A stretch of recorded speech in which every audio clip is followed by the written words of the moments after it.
Whakamatako fia o le everlasting praise ile nei vanga o le afiafi ina ua se fulu ma le ono minuti wa te nei le tu la e wha ile tautua wha uau. Alau ngalu moana Blue Wave TV ma le poro kalame o le Tautai A'e i whaiva ia alofi a o fo i oro tātou watunu i le nei fo i afiafi o le aso whareile. O le aso whareile nei, o le aso whaai ufo i o le tātou tutua e masaniai, le tātou au nanga le nei. Aso se furu mare fitu ka fio laeri. Fefe le aru al kaimire o aru i mare alu le aso. Aso se furu mare fitu le nei o le masina o ke topa. Lua firu suru mare lima. Ia, wha malo, wha talofa, te wha feiloa i mo o wofo alo fatu. Ia maua lunga o sio tātou watunu ule nei fo i vaenga o lea. Whiawhi mana ia upore pese.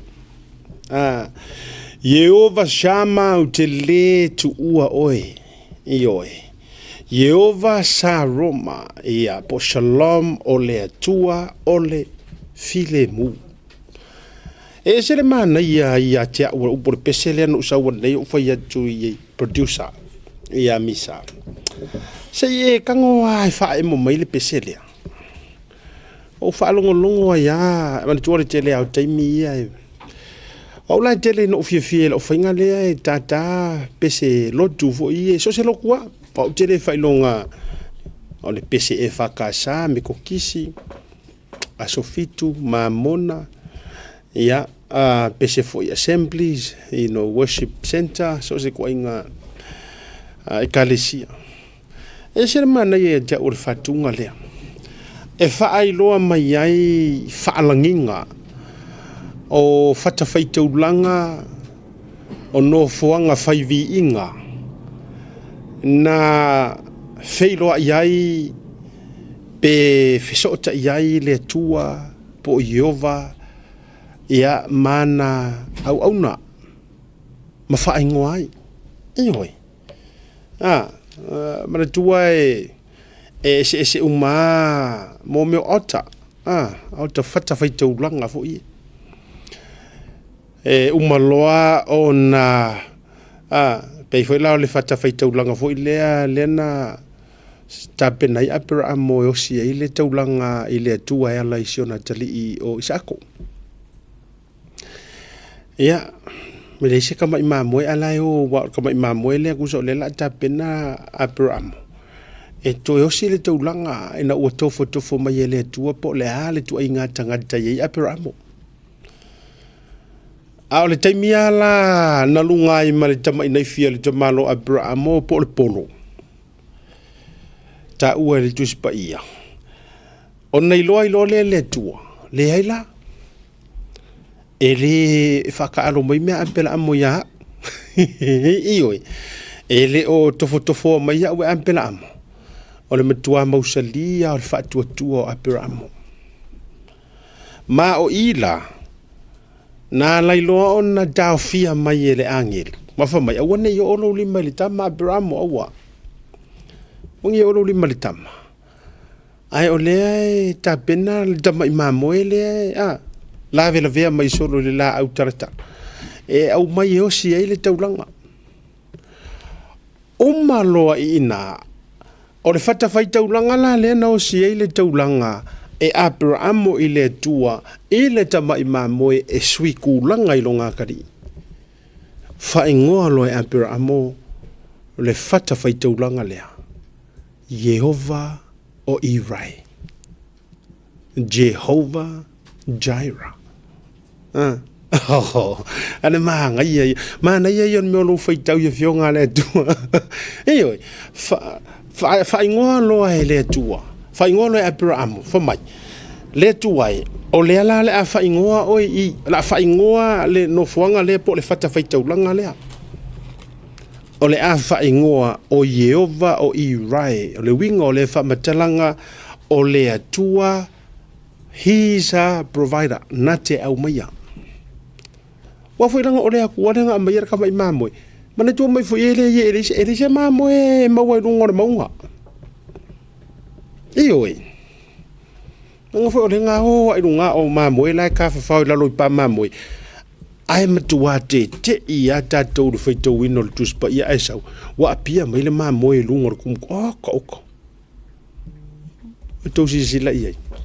Whaai ngoa ai loa malea no fuanga. Po le whata whaitau langa lea. Yehova o Irai. Iyo. Ya, whapena foi na. Iyo e. Yehova sa Roma, Yehova Nisi. Yehova Shema, Yehova Jireh, Jehovah Adonai, Ashadai, Yehova Elohim, mana ia. Yehova Elohim whamai o lea tua foa. Oko. Pei le lau kang i whawhaingofia kwa me kang arue whai ka roku spai. Awa tasire si vanga tau. Ea o ngai whai mamisa i mei. O le me mana ia na. Tu sa leanga le lua ulu mea na ka mo misa. Ai le lua mo kwa ki i ho ia la producer me. Ia wa se upo ia Godfather ia o le fito ama mala mai whai no Godfather i ngai mea. A talo fatu o le whai malole na mar whai talo fa. Lono winga. Mo tatou umalava. Ole wingo lo whamatalanga tatou umalava. E iai ia vaenga o le soifuanga kau ke manganga oai. E le mawhainga kalia mai e lou ka mama lou tina o lou uso lou tuangane o lou tuafine. E o ila uo malau whanau e le mwhainga lako whaia. O mga onga la ngā, o mga onga ngā o le tua le iai. Yehova i rai o ianga ke whaia o ianga ke au maia. A fai wa ela kule fale nga o fa vesi o roko o rua pei o le potausa fu ngale feleleia ia me feleleia o ia me felelei wa e ka la e ka wawanga e kangwa e foi mo ia fa felelei ngia o me ia ai e mana tua lo mar fa malo si asiata e ai ma Jehovah Shalom peace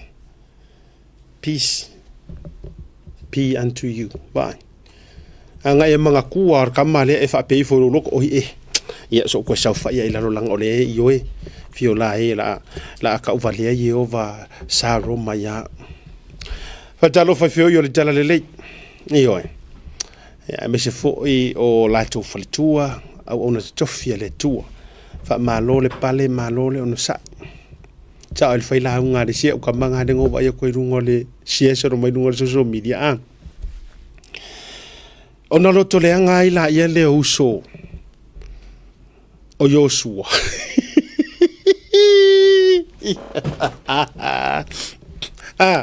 Ona loto le anga ila ia le uso Joshua ma lo ma uso Joshua fa tau Joshua e kupito.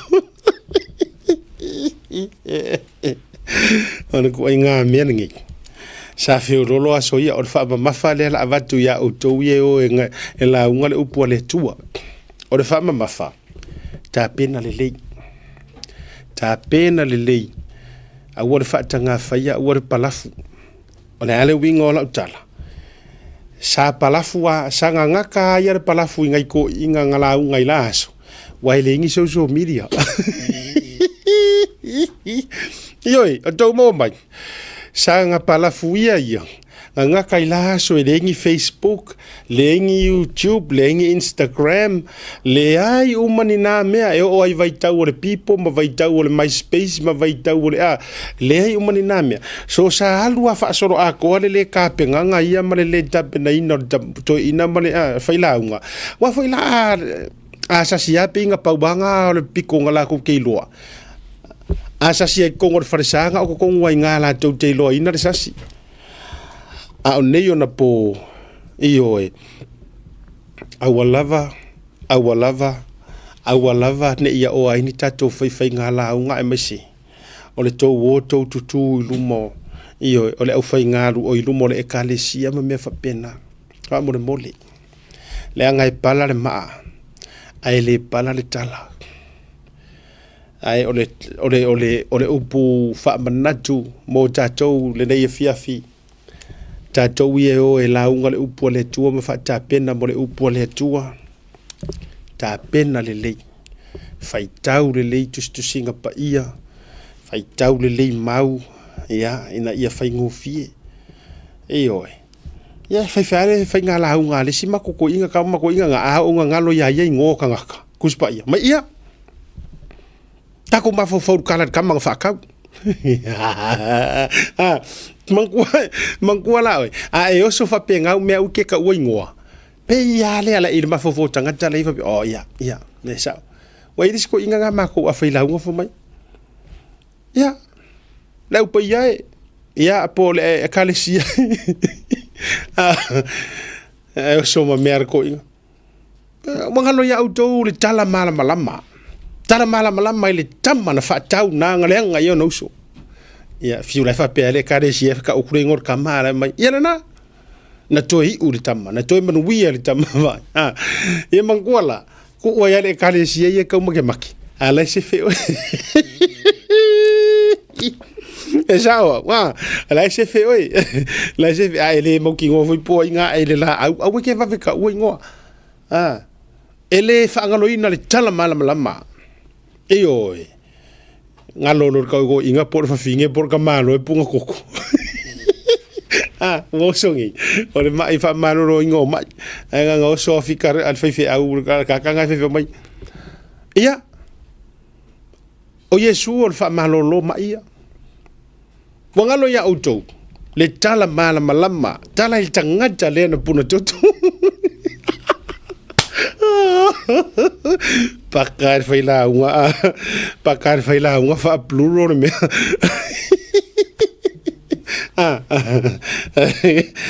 wona ngalo ya auto wana ngole wala ngol fa maro sir fa fi au o yere ro fa au ya sekia au kama fu ye pi de wa ya ku mo ki a ko faila unga wa o kama pi ya wa ya ko va mai le me fa mai le ma faina fa ngalo ina le tala malama mai na o suru fa ya tu ko sa fa adua ngo suru fa fiu ko malo ma fo por me o se fa finge po se ka malo le punga koko termina suru fa ya tu ai oi suru fa ya tu le tangata puna toto ya ulai e sekia kwar pingi fa penga oi pingi fa penga le mea a fa petele o moutinua fala uke mama ya sunga la uler mali toy di sian se no nga tono parmene ole nauna la utele ole nauna la utele lo no winga a fa ye kele tu shiwa ya me fa e so fuanga ngi kam fa le e ka alo nga ngala uke we ke fia tu shiwa e so se ya alo se fo manuia ole fa malo si man fa fa malole mo ila to uma ole au finga ruenga ale tu yo ma sangi le ya to tele ka mai ke vai ko dunga faila unga la ka mo lo matia fa pe melele ngo fi to inga faila unga le lo matia yo Victor View ka manania anga o so mai ya me e alu ai lunga le lawa lunga ile ya de na ele va veka wale ngor kanga ke wo so mai se ka kuma mi wa so mai ya nga ela o yo suale ka fa ka wi ku piko ya va ila ka ku ya malo le ono sa yo le lapta inga ma fo tu ga mo tatou ta pena le ya ine te wa el watu ya wa esele me wa no fo fa ingo ile si tangata esele me ave ile si tangata ai malo le sa ile le tu malo na fina ngalo fa ta lofa ia ile au fainga luenga fo ile ar malo so se fainga malo ma to watu no New Zealand dei tama fana o Samoa lo nga lu ai ia ngata fo ile ia o Samoa Australia America so se tafa ke lope o fai ka ku ngai message nga mai ale i naita tal no nga to telefone ile follow ta ila page fo ile remember o le tatou page na watauna e go and follow that page asiata falemalu pio vauliko mai faʻasoa mai ai ngan tuala le page ngai le mfenga vidi mai ai o le tatou professional page ai mafaina e faʻasoa mai na sile fia le totele ke le lo kai mi wa walu o talia tu matala no atu na inisi o tangata o le winga la tala faafetai ia outou malava lea sa sign le petitions mo moli mai le faamalo ma le faafetai le fioga ia anae a faanai taura mai lana au tustusi ia na whailoa mai right after le tatou whaatalinoanga na nafi e o mai ana nei le ana le lalta o le wafi afi ana le lalta au sa uma wai around 10 o'clock in the morning. More than 2,000 people were already signed the petitions. Molia to Famalo, Mafai, Telea, like the Tala Levanoa. Manatua Mai, we have until the November. So 4th of November, Misa Mantua. So I think was a full 7, yes. 7 of November. But in the Mafamalo, Mooto, Ma Famole. Sign le tatou petition ngai ka kala mo so se tangata so se tafa o le winga la wa fe mai ai fai mai ia fa malo mai si vaenga mai London Belitania. I think it was Belitania na sign foi le nga mo mai ana o lunga le tatou la lingore me pa code foi le na vatuna nafi ma e sign up by if I think it's basic and simple. No lo walu ai lava ia matua fo i fisosoni ane ia le fanau ia ina i mafai ona ai momoli atu le to eva tu lunga mo ni taimi to momoli atu fa malo ma fa tele o fia lava more than 2,000 ila to sa mafai ona sign up ia ile tatou ile vainga le taduna mai ale tatou fa tatananga na fi mo le fionga ile fa lolonga ana sa momoli mai ai ia sa momoli mai ai ona ana lana faaftai matulaga malava ia i tusai fo i latou sa o latou sign up ia pe latou te lagolagoina foʻi le petitions lea faamalo faaftai ia ti outou malava ia afe mai lea o lau faamalo mo tatou uma nao toʻatele io nisi lena meli mai tua i lau page lea le asiata fale malu pio vauliko. Please go and follow through that page. I to tele la ila to o fai kawa kunga to tele ila to o lo ask mai pe mafai ona ma watu sa so ani tulanga pe fai ngalwenga mo le tatou malolonga ya talo fai o te alofa tele atu mo o tou o le upomoni na ma le upu tautino o fo eu te nau e fisosoani pe ile me mafai ona o ye le fisosoani o le taimi nei ele ai se pepa fainga luenga o available o uiloa to be honest ai e au nga fo ilan por kalamele nei a fa fo mai ni fai business pepa fainga luenga mo kota sa mon kota a fa fo mai lani tangata fai business Samoa po onisi o nae nga lulu ni fa fainga luenga o lo la tu silafia e mafai ono to fai ni pepa fainga luenga po job offers fo ie mo nai o tatou tangata e manuia mare se i Samoa ia o lau talo sanga pe faina fa so tai mai ia iyo ui mai fa fengo fie le la o fatu la so soninga ia mo nai tangata ia po pe fai no tango fa lau tele atu lunga i ina ia alu sa o lava tangata le na ia ile company male company fa mo ele le lo ui mai i no tango le ta pena le pe mafai sina utama isa ile linga po se company le lai wa mafuan o fai atu tala le la ngai ngo so ai mare kau fa vale aris ele ai nga na meli mai tua ya le lan o reply atu yai o te lo le tangata le male unga ile male la o nanga le ai la o le vatua nei ono le sa o fai atu si ainga le na mai le la to fa sea walu ye tu pe to tongi atu na mai le la to wa fa ngau le malie ile o nanga le ia le la sa o fai atu fa mole o te fia va ai se fa maunianga o se payments sa fai ma tu mai fo io e fai fo io le na o le nei ma tu le tatou por kalame e mo mia moni ma fa maoni o te le fa pela o te fai atu a mea o te le tentonuinga na inisio tangata i e moni la vola tu loto ai e mafai ele mafai fo io na so na fai le tatou por kalame ni tulanga fa pea ia pe fa pea ele o mai ni fa maoni anga kai peila me yanga kupu mai tulo le bo le mam le ke open ko ala kala ngoi me sa fa puluku i ai ngai mele pongi Ia sa whaingofian o whai atua langa leo o mai teo now I still have the receipt. La yeili siki ngā whapenala, nei a inga sa willing fo ia inga ia, e whaelo la to ingoa. Mana tua la o mela ia e pule ia o tau walanga o fia se lau masinga. O tuli so o malele tali o telefoni. Le ala foi lana le o toi whai atua a mesi sa inga le sa message mai. Mai le whaasanga ule malie.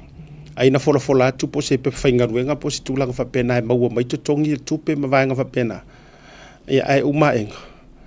Ia le wo mal temi nei pe uporoka tu la topo me o le to yese so ta inga le la u to fa tali o ke mai lo la information so malava na and by Monday ai fa fonga mai o lua ia le te lua tau i te mai la utala noa o lua tonu le tu poile mele o tau na fa ia sto tali le inga le manu le va tu to lu ngol tatu proclame me fa ilo atu ma ale fa ilo la langi ele tu unga pe tu le amio le anga le o tau fa se ma le tau fa valia I tangata ai ave tupi me vai la le o va tu ila u so soni nei offer this is a free offer o yai ni tangata e ono mawai ni pepa fainga luenga le ma foi le fa maunia fa faingo fia immigration in New Zealand mo nei tatu tangata sa mo fainga so kai mai ia ona o tangola ia le fai se fufuanga pe refer to lava ia te oe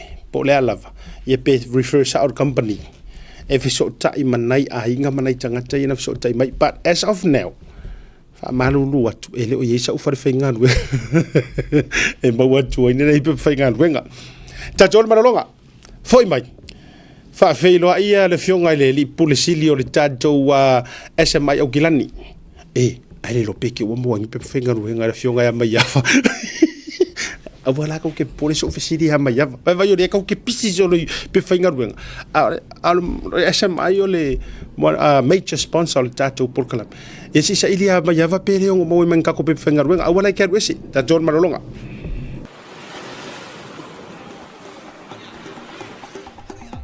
so fo manue malangi ma o lo ingo o matai a leota sinau me tau fao o a'ua lawyer Samoa I nail matter officer o le WT compensation lawyers mātou te fisosoani tangata o āwhaina mai ta avale whale whaingaluenga na superannuation claims.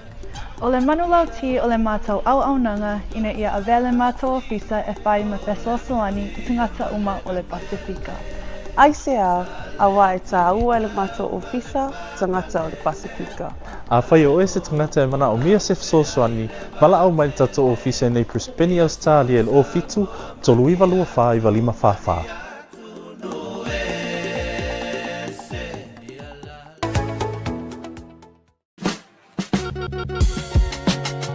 There is no better way to support the 685 than to buy locally sourced goods. Here at Tasi Market, owned and operated by Samoans for the Pacific. Affordable funeral services. Whalemaliu, a tamawhanau Samoa, tonga I Okilani New Zealand nei, o oe malou aiga. Affordable funerals, o le tani mo te miti ngā, o le maliu maleoti. Miri mai loa, o lua tasi, valu o noiva, valu tasi o, mātou te o atu I lau maota e tala noa. A wase tau whaamama a venga, mo to e saunga, o le pele a te oe. Whakasau tai noa matangi a mosa, I le mōpain o lua tasi, valu o noiva, valu tasi o. Po le Facebook, Affordable Funeral Services. O le lau mua bua, pusa maliu teu wina, I mamanu Pasifika. Whapea so se ata o designs. E ata ngi ai lo la tau soifua mātau o fie, ma le la le lei, au le lei. Whafisota I loa, matangi a mosa I le olu a tasi, valu o noiva, valu tasi o. Affordable Funeral Services tautua mo oe, ma ainga uma I New Zealand nei.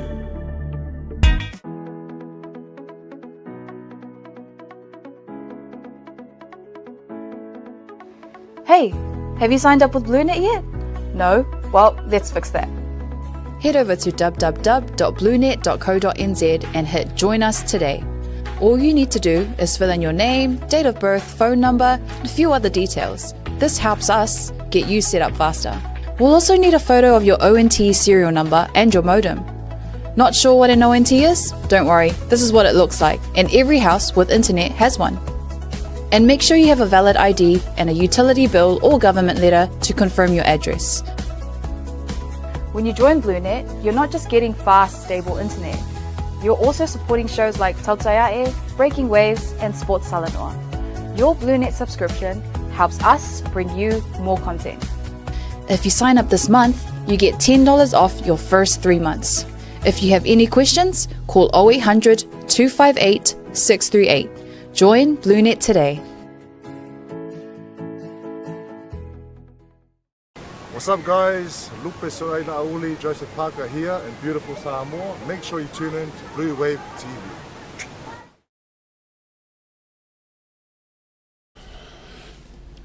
Teimo le wati lea ua joe se fulu ma le 5 minute ona cha lea o le itula lima i le tautofa o le Blue Wave TV. Ia me se le proklame o le tauta ia e ni vanga le fiafi. Fifi fai lo atu o le wa joe le wa. Ia le wa masani le o sumai sunga le taua Godfather. Ia i le vanga o le fiafi o me lo sunga. O ia whaftai. Ko va ko pi wa e ata pina mo so palolo le yaso. Ia, ngai ka mai mea whape. O le kai mirengi, a ka kofo le parolo. Pei kiki pei kiti. E o le whamungianga mai le langi. Iyo, pe a ka kofo pe a mo walanga. Ia, se whaisa ukara wea kua ngā lau. Wea kupu, ka sosora kuna whai palolo. Pa wai o palolo i sawa varia kua laku. Te loa, se umaka fo i me palolo.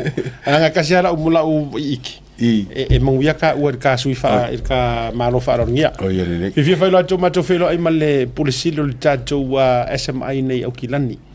Le fionga ya mai ava Leslie. Ia o le tangata la le le. Winga tau nga fauto winga tau safia. Ia fa felo ia tu fio mai am tala mai alo fionga mai ava. Faftai mono ua mango. Ave le ngai kai me fakaro fakoi pa ia male malu ka ko kungu. Olo au mau i New Zealand ngai Samoa. Ia, maso se vai ngar kolupe olo o whafonga mai ai. Whakaro whakfo i pa anga masangi ar kako kampangi o le SMI Hardware i New Zealand ngai Samoa. Ia, e whakaro whakfo i lau a whionga kai po le whonga o le kako Pokalami, lo whionga siata. Ia, penga whai lo whikarainga Godfather. Ma lor soi fua maua malangi ma i lua whionga. Le uka ko whenua i lu mongu a leo kuengu. Ia, i le alofa maleanga leo le akua, ma rora val soifua. Ia, dati tau whi alofa i le angale leo le tatou whaola. Tatou whenua i ma le whionga i le ripule. Ai pia kau mangiki o kingo kiki pi o taimi umai te rua wharangi ai, me se hoi kau whara le upure te o le teitai. Kai e siri. Ia kau ko kiki a fo le pikiki a. Aua, whamasangi ai. Ai po la ngonga i ko inga pea o inga whaarupe. Mangiki hoi le. Ke vai ka urupu ngā wakua harula ko inga peo whapopoa pa aua. Ia, whamarori. Whamarori lau whionga ni, e rei manguia o e kanga, o ke kele mea pano i a kako ori e pere i mose manuia lau whionga. Me leo ke lenga ia o ke re kausa mil polo. O ia, o ke file mua o ia vevesi ia lau so e polo. Ala o ke ngofo ia langa o ke re kausa mil. O fiu e whamasangi e wakuai. O lele tūlanga, o no, ni ngase. O ngi ngase. Ele marosi. Ai a maua la kufa. Ia, ai mau. Au ala koe kia ia pio me masangi ngai whaia. O koe kia ia. Ai tufa mai ma ua mare sunga ia le ataua. Ia, ua whaftai lewa noa la tatou papa avelua. Se i tatou o, e muri tatou mai meo pe whaingaru, o le su ni pe whaingaru ngā to tele. Ai si tatou o mumua te tautua mera unanga le SMI, ia o le tatou major sponsors o le program o le tauta iai. O a mai le tautua ni te. Ia, whafkai mo le avangoa siata. Ei o le last time le nga ko mafuka ai o ka penga kau malanga I Amerika u whaisinga umi fo. Ia pewa koluma singa ngai so far o ngai lava le Grove o le seo slawa ia ngai. Mo kele aka ko client wala au mai o I Australia. Sau mai o I Perth. Ia mai ngai I Sydney. Ia so mai ngai New Zealand I ka ko moku o le South. Wa feo lolo ngai a inga wala au mai. Ia o me lau I laua I si a inga wa mai ana ko mo ko le on lai fai kai mingi a I si o laua whakatkari la ko materials mai plants o la ko ka muka. Ma lo whaftai tere o se tala le leo se tala fia. O lea se whaonga ina e tātou mai whafo. Ta tia ia la se umatatou fo I Samoa. A o lea se auto wa atua nei o tātou ai ngai whafo. Au ke New Zealand nei e whaonga le service lea tātou. Leo whaitu o whaonga o tele nisi o auto wa atu pe o lea se tūlanga se update o ranga lea. Ia. A feo lolo aka ko kahaka o whaonga Amerika ko Facebook. Kele o le traffic nga sau mai le inquiries. Ia, mane ngakare ngā o le contact numbers. Le wala au mai ia e whai lava le survey o whemenga e wala au mai whawhenga e loanga ka company. Ia, sau lava le feedback o I lua sunga ka ko pokala me le Tautai A'e. E whai molia koe le whawhikai. Ia o le si o isi lava e asi aku I o ka ko ofisa. Malo whawtai la tatou wo I vaenga o lo provide the service al SMI. Tatou amata tuitulanga o le fausi no fale ma vaenga o le fausi ngasinga o Moatoga ia mesi o Moatoga malawa. Ei le vaenga o le tatou steel framing le te lea fo ina whaalau I loa I lungo le tātou porokalame. Whaina awhia sau noanga ni te mi whaamone o le a le tāua ma le whaataua me se fōi o malosi anga le lei o le tua inga whausanga whaule o Moatoga malawa. Whaonga le tātou steel framing. Mangai fasili si ata. Beia o nga inge New Zealand bo kele nga whaonga ia steel framing o ua mea. Bo siasa koe kele lau papa e whai o le kaunka. Ia mau e whai mau wawe pala, termites, termites. Ia mau kaunka fo. Beia o le future le la nga ia inge o le good quality o le steel frame. Le ngakarenga e last long. E umbinga whaonga, e le pala. Ai o le process fo ia o le kipinga. E le maungi waste. Le peo lau papa e kipi aku a se ia kia o mau ai are aro kupi. Ara le kamara. Le e mai sa alo measurement mai le plan mai lau architecture. Le portafunga fo ia. Ia mai aka le fale pe kolu puku moi, lua puku moi. Ia. O le ngālanga e mai ia ave kongo le 3D program app. E ngā whairolenga adjust le aka ngā le kusi mai ngā. Ia I kongo le format le kam whai adjust ai ngai le kipinga le ua mea. Ia le sunga lau kanre, le ngai ia specialist I Samoa. O ngai ia la ngafa ma le ngā I kōlwa o le au angama. O le tama fo ila lea lau sunga ma yawa. E na o na batua tu se e ke le fo ila se vaenga fo ile le se fe mai ai mai le tele o le au kamuta fo ile le lo le winga fo mtalanga e tele se nga winga le leipa wala ngo le la tipi uma mai la vai o le SMI le ko vai fo le video le na mai lunga nga mai ya nga fa pipi ia tu langa yai ma pe ia sa le lo ngalo Samoa le belo yai ngal fai me o lo ora e vaksa o ekipi sa o I kamai o le warehouse le SMI nga umalona ia deliver le sites o le location ia e foi e le sofa pe son ska muka e le poto ata mai e waku fa pi o ia ka fa pi ko e waku ngai mo two specialized tools e la ko e fa pi ia le sifa au ngai waku ka mal SMI ia mle fomengi le sunga ngai a Conrad po George e la ko supervising le mounting of a being o le fali Mana ia foi le toi ngai li. E manga ia wala nga. Kamare le wala ka ko ku fa. E sa per me fa mo ko le se waste nga le ko fa piro e va ve foi la. E va ve mo ku no le. Le na le te vai toi. E wa e ka kere ka fa ko se si ku e le fa pe. O le tasi leo vai ngai fai ngau tatou ngā luenga i Samoa la ngai e fai fo i o le kau ngā luenga marko konginga. A le ke le au kufunga ma le au Fatu le tau ia o meu mazane a le kau singa fo au kufunga la tau ma le tele o. Ai peila le ufa mama a vengar kama leo. Kama ngai ia. Ok, o le ai eso na ese ngai tūlanga o tau o tatou e sau e come down la vai de ile tau ile fatu le eso ngai ese ngai mai farpiliki de o masangi ka ko fare lau papa ma tūlanga fa pena mai le tūlanga o tau pe a eso na fatu stu sang so e kaule ese senga ongo ke o kilo fonga le kulanga o si kanga fluctuate o kau o building materials ia fua foi lai la kunguna o ka mai le steel pela le steel le ngi e o ka punga ngi silo ia e fua foi le shipping cost ia mal arrival o mo me fa penga but ele ia se senga mal timpo e ka ulo fela ka ila ole quality ole benefit na nga le ka ngo ko ia se silia tu la le quality io the shelf life e umia amana ia ole ta wo balanga ole wo ia tatou Samoa te tele me o mafui. Mafai. Tu langa fa pena. No winga la o le mo mianga le o le matua mausali. Fa tai fa fer tu langa le tau le plumbing ma tu langa fa pena ele a o tu atu pe ata nei ma se se mai le mau malo sir kamala le. Se mai le ele tu ina tu le steel framing ma fa tu ina lu.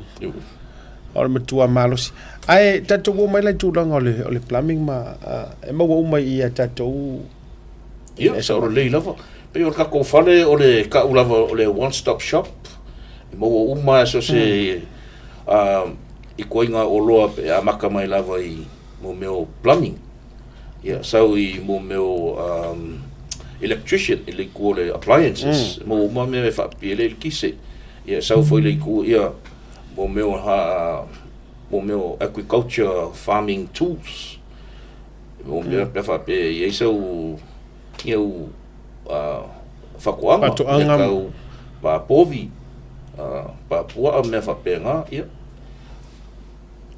e sau foi lá i mo meu le framing steel lá ia mo meu kanga sima ia mo varifale mo uma mai oi so se me la ve kaude alu se si fale e fa kawai e fai uma mai ana list of materials nga ia makulare oi i kenge i ole le staff ale SMI e la ke assessinga ia ma issue mai lo invoice ole tūlanga i le inai ainga i le whinga o le fausiaino se fali Samoa la tatou i te mire nei i le whaafisili e ole upumone nei ainga i le tusa uma i le ngafa tauri maina se mai se tali po se whaamane no ngā mai awa e mawhai na whaini pei meni tongi o le aningi tio se mawhai au afu ai mai se nei ainga lai Samoa la tu ainga ai mawhai o ngā o kongi ngei le whaakau ma tūlang whapena e whaina e tara no mai le vanga lea ia pangai fisili o siaka o le kako au ngale ngei New Zealand e focus lava le pay and collect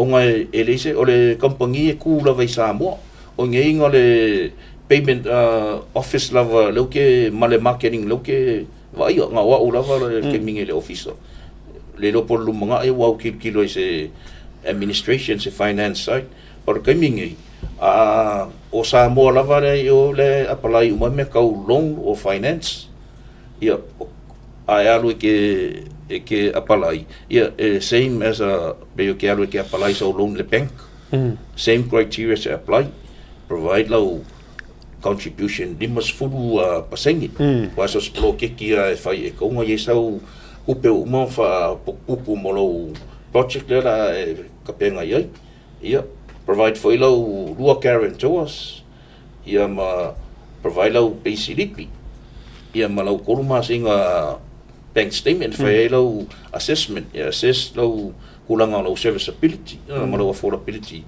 plan men fainga ni paymengi ke fainga e peio Au ngai langi sila. E su aku lava makan ngo. E fai le ma consultation male customer. Ia, e pay cash on hand. O le alau se lengi wai ai. Ia, fai longa mai deposit credit kong le account. E wakula account number credit lunga le pay online. Ia, e release le oka. Ia, mga awhila e pay. Ia, makana ngoa foi pe fiasa u. Vaiaso kongi affordable le vaiaso. Wai fai low budget. Go through low budget, low income, minus my expenses. Ia ngai loa pola fasili ngai koi. Ia nga fai le se kukunga. Ia fise me ke mfai le vaiaso. Wai le mfai nga mai umale meanga e pe i le loan. Le ai fia ai fa nga umale ai. So o le tali la ia mo le whaafonga mea le tunu e mawhai. E mawhai na whai ia tūlanga o pe mengi ai o le whaajaua o le whaatalitala noa. Iwe. O le su lava e whaata. Ai mesi tātou nei New Zealand.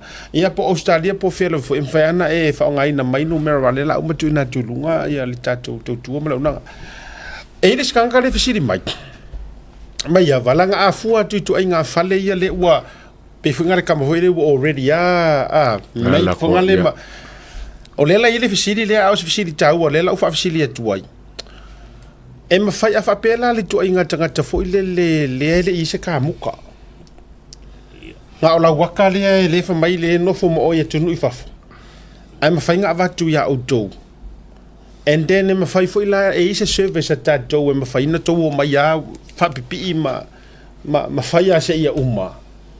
E mawhai na yesis ko inga service instead o le ia la tau lava ka muka walanga do te fai tau tu le sisi le sfisili fa mai fa fia sia tau le mako waka I fafo e fai an mako fale langa wa faki fo inga kanga ka ngai me o ka muka ma tu langa fa pena le la mai e fa mai o le motiva va ia to take and start from start to finish e mawhai la na tau fai le vaenga na o le va koleaka ko kongi male oka fai ekipi ala ia o to mai fa pipi I ma fa o mai lava em faina mai se so far au fikanga kunga pe ko ongo ya customers nga wala au mai ile fisili kongwanga ngai ka pe fa fia mam lama o le wo ye se lengi al mer ku ele inga ka masangi sa mo ka muka e kusiangi ingiaka ia nga fam kala la ia ele se pan nga le onga le SMI I'm finding a mako referral. Mako referral mako contractors. Lai whaianga ruenga le SMI mo meu o blokeki. Ia, pe whakaikainga, e kua kasi la le si contractor leo ke ka ua kunga le sunga ia Muripola Anton Apen. Ia, pe langa, o ke ka ngona refer ia avele email ia le Apen Construction.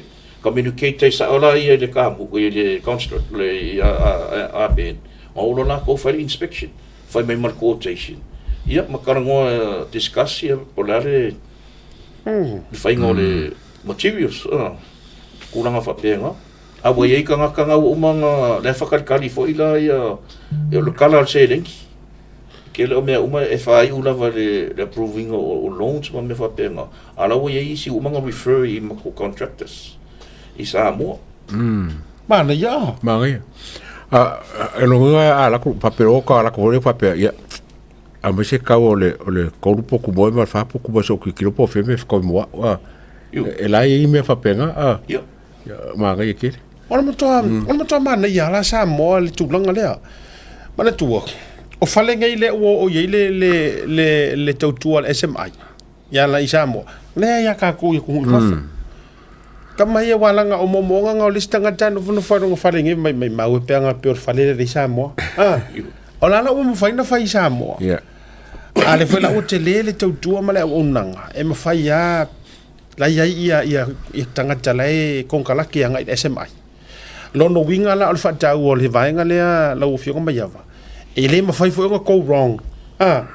Pe palafu mai tulo pe ise palafu de vale alanga o konkalaki ko inga le SMI le fai pa u lova ia yo walanga to e mafuri an SMI se fase ai la mana so e kau falanga le leise contractor e refer nga ia onga mo le image ma reputation le SMI o le mana ia tele e ia le ngaruenga la fai I le fi onga mali se taimi ona sila le ia ile tu na tu lunga ma foi le o fanga solo ta so nga luenga o le fanga ina ile te le skedi le steel framing lau fe ko ma ya ia se itato wa o atu ni oni so vaenga me foi na fia ole fai ma ole le kise ole palamainga po tulanga le vai ta ina no winga o tu inga falle a te nau your dream house ele yala se ka ko ma se o nga vinga dream banga i le se mai le nga ka foi le mo meu business complex mo falsa e kare sia o hall commercial buildings mo meu warehouse ia so se meu mai o ka ko ngai ya ma ko o le si service ngai ma ko mo procurement and outsourcing e mo ke pai mai material so se materials lo ele ngakalanga ngai New Zealand whainga so se mea around the world e foi sainga mauskaria mo ke so out ingo na ship lo lei ma ko sal pai ma ko ship lei o i Samoa era nga kai Samoa mo so se va ang al Pacifico ma e kele so esse me foi FFCD mai ava wa le ko ke takeringa ma ke ki Samoa angin usila o ke la ka ka o fa ka fa un kwa ka kala ai fa pe nei fa si fongol ka ka em foi lang so ka ya o fa ngal fa le fa ya la o fongoi e ka mo fia ku ole processa e ka ua ke le e lau ke su e vai sa u ka muka voi ngale la ke trusting e ke ro inspect le landscape e o kilo po se land foi ngale maki po se me la levo voi ngale la sa o pol me ku lunga le mongo io ole ka muka la mai fo ku io la ko inga fale fia poku moi ko si mai uma no materials ia amaka mai beo me amaka fa vai foundation wa mo foundation ia o pasi me le ia o como foi i Samoa ia mai le invoice le invoice la nga ia makala ngolo ia fali liu le exchange rate ko New Zealand ngai ka ko currency ia a fingaro lo yo o maria ia vaku foi marka ko account number e pay online foi mai la no fa nga marka ko app once lo credit ia advice lo sa mo lo ko mo account ia alo lori e kiripa ile mo kon mera la fa nga luego fa mo fie la vere se haso e dice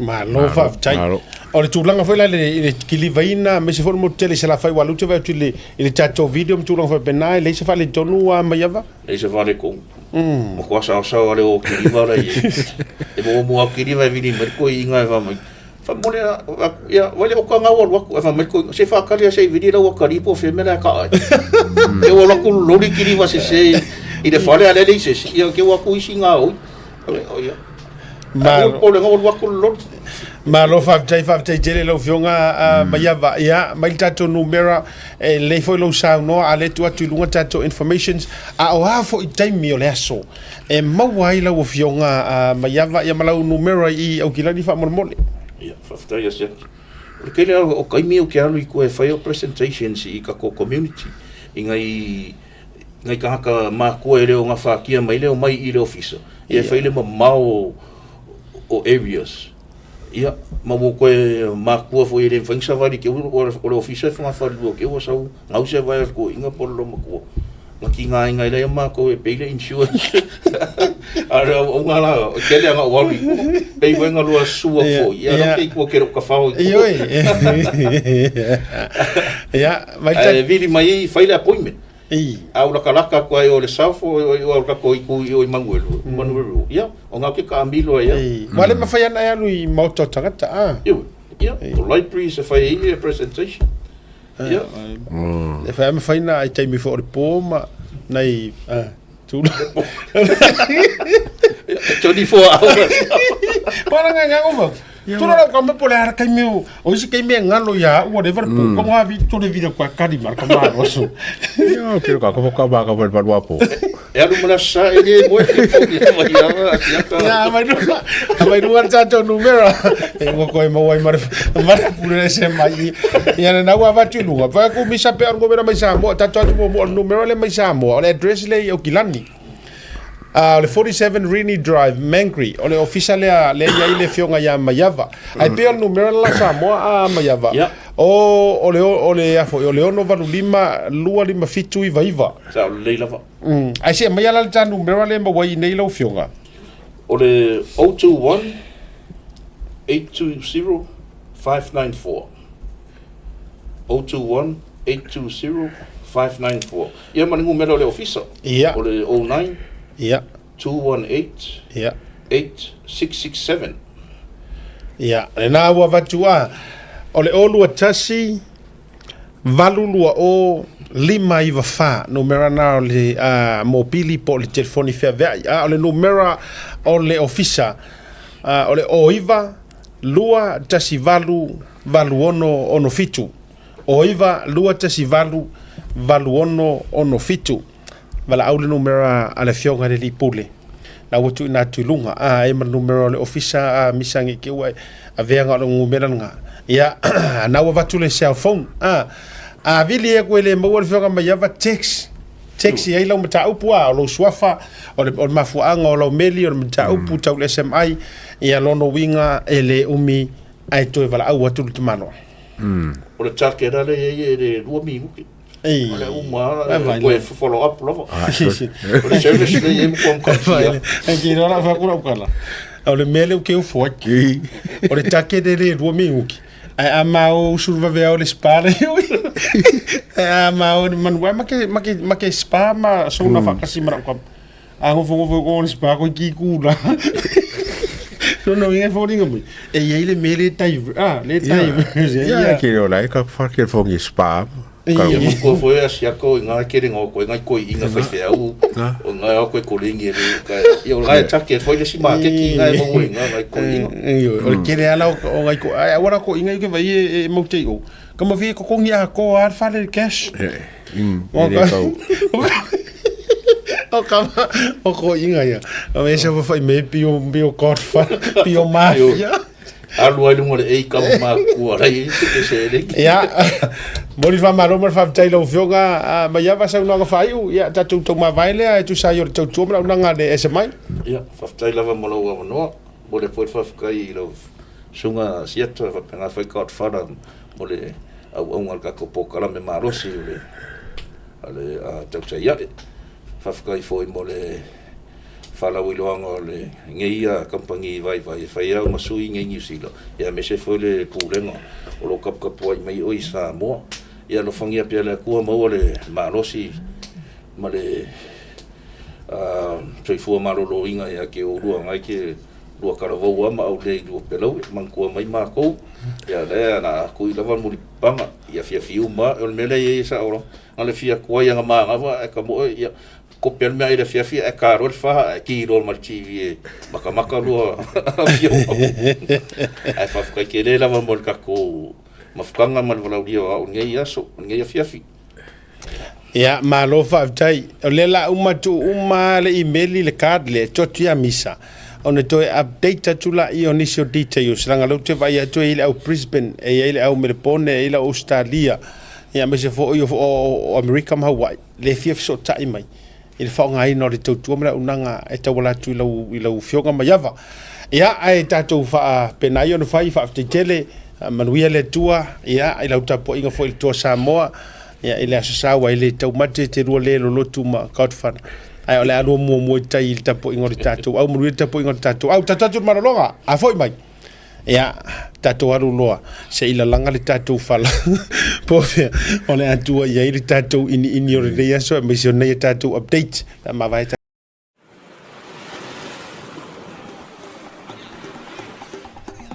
so fu manuia malangi ma o lo wingo o matai a leo tasi nau mea tau whao o ua lo ia Samoa I nei mato ofisa o le WT Compensation Lawyers mātou te fisosoani tangata o a whaina mai ta avale whale whenga luenga ma superannuation claims. O le manulau ti o le mātou au nanga ina ia avele mātou ofisa e whai ma fesoasoani I tangata uma o le Pasifika. Aisea, awa e tā ua le mātou ofisa tangata o le Pasifika. A whai o ese tangata e mana o mia se fisoasoani wala au mai tatou ofisa nei Brisbane Australia le o fitu tolu iwa lua wha iwa lima wha.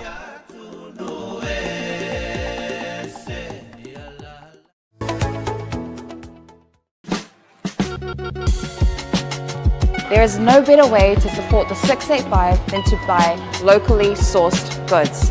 Here at Tasi Market, owned and operated by Samoans for the Pacific.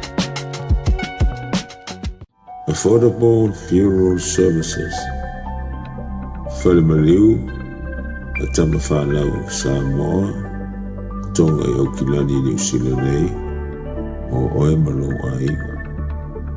Affordable funerals, o le tani mo te miti ngā, o le maliu maleoti. Mili mai loa, o lua tasi, valu o noiva, valu tasi o, mātou te o atu I lau maota e tera noa. Awa se tau whaamama a venga, mo to e saunga, o le pele ia te oe. Whaafiso tai noa matangi a mosa, I le mō pain o lua tasi, valu o noiva, valu tasi o. Po le Facebook, Affordable Funeral Services. O le lau mua, pusa maliu teo wina, I mamanu Pasifika, whapea so seata o designs. E atangi ai lo la tau soifua mātang o fie, mo le la le lei, au le lei. Whawhiso te iloa, matangi a mosa I le olu a tasi, malu o noiva, malu tasi o. Affordable Funeral Services tautua mo oe, maainga uma I New Zealand nei.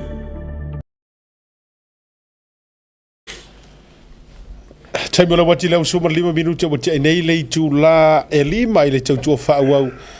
Ia alau Blue Wave TV ma proklama tautai ane vanga le viafi na ua mai ai whaatatanonga. Ia mana whionga le lipule o le SMI au kilani.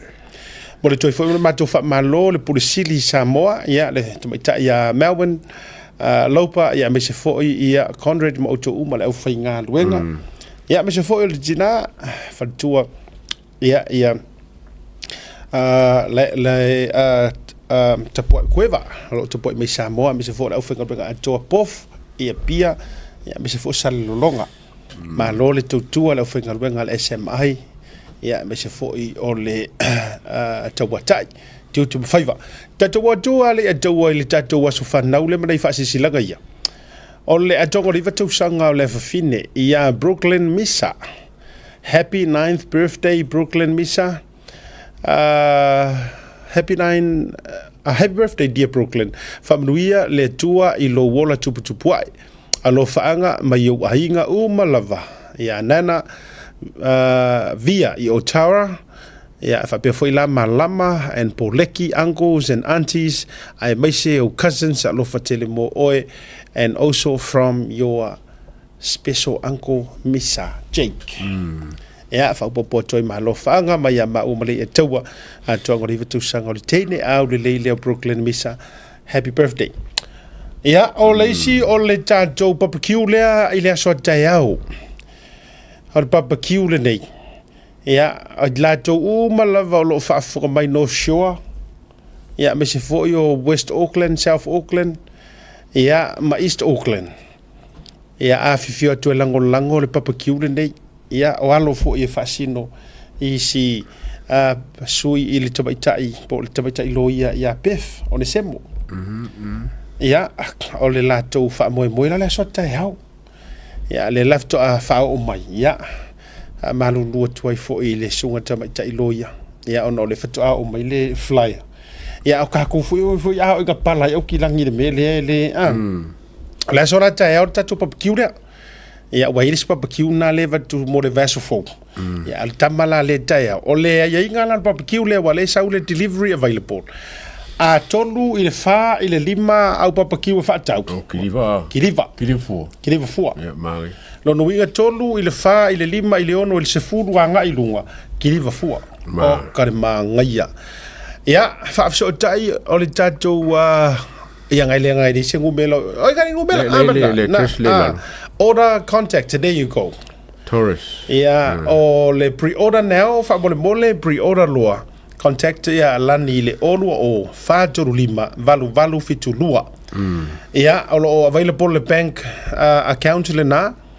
ia I le swafa na utu na tu lunga ia Lorelei Onesemo ia male numero le na tatou lango I wai lofu ka ko ia e sapota sa prokalame auto silfia foi ia le tamaita iloia ia Beth Onesemo ia na yonalo le latou foi ia fundraising tatou lango ia ilusu malima tala le barbecue le tatou menu le na matulanga umana wai ia ai silfia o e telefia tala au ko pelo la fa ngola oka ia le taimi le nei wala o na fa so ato ia ai kiliva mai fa mole e tolu I le fa nga ilunga e kiliva e ke voa e ko pe ko ia nga kasi la upa pakiu pe lua ala wa e fa se se ko mai asia tamale ato e kiliva le ai fa mole tolu anga ilunga ia ai ale ai susua tu le address le na ma tau ia na maua ilunga le tau ia e fa se silanga le la so tau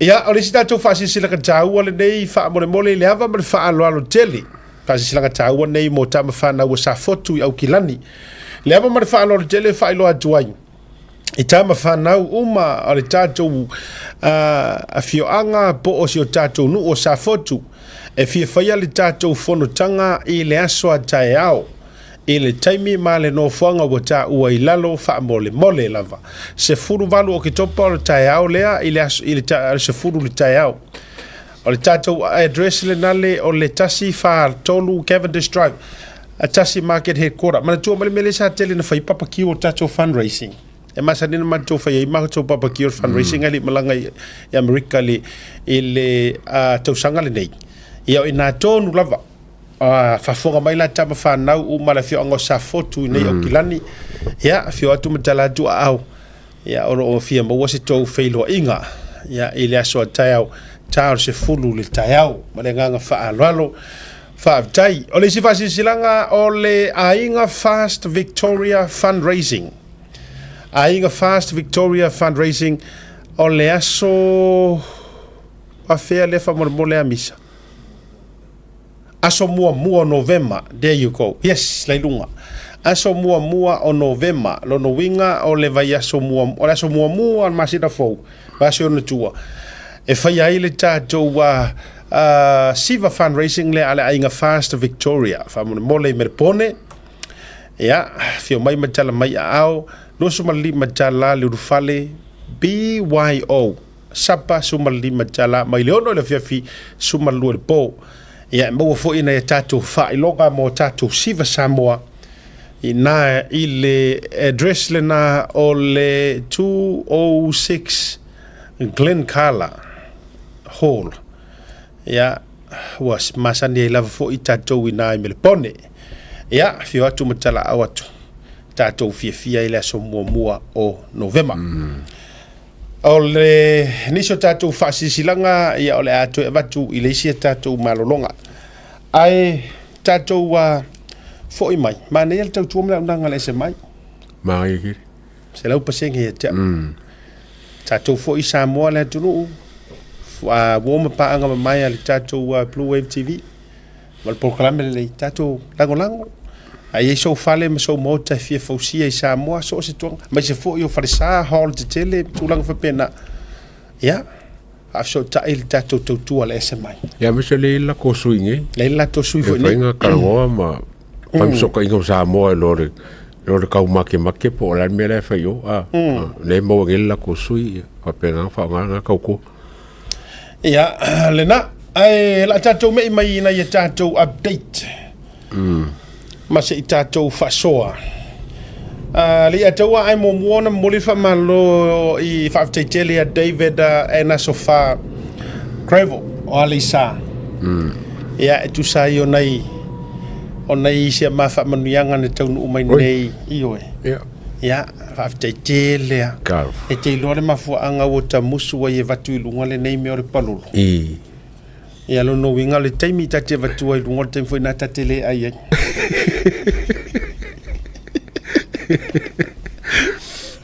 Ioi.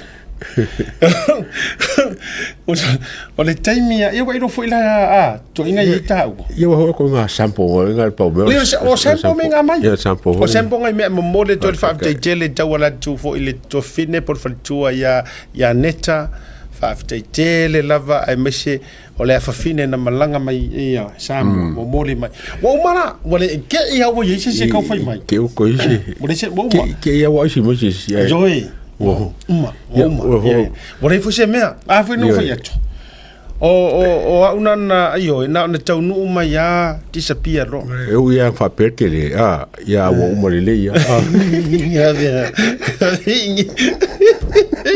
I'm a molia tula fa tele David and asofa me se fo la fine malanga mai ia fa pe fo ila sole wa ke ro e pa mo ila dream nango miki sole po miki de ki o vili mo ko ingangi mo mga misi ka ko miki sao amela le wo mana ta wele ta me kalanga a wol fa ma vai io idi kai la ya ai ele ta ofia I fuolo uanga le leipe fa pe le la le la ko fa ska miki ngangi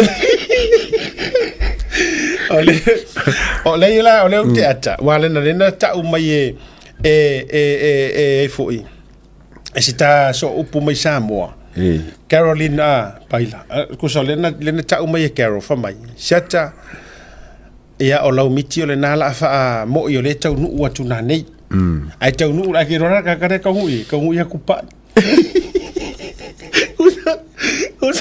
usa nga manga ya ni sa nga Carol na mana ya lau tala ai na tau mai lo tanga tale la tau nu ia palu o ko fa pio ba ka ngai fa o lo fa ku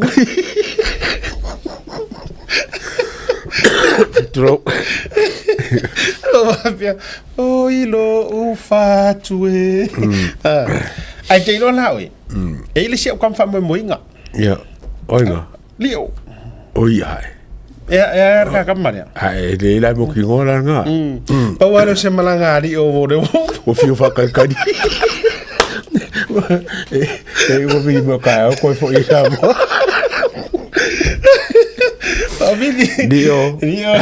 Lio a woke papel.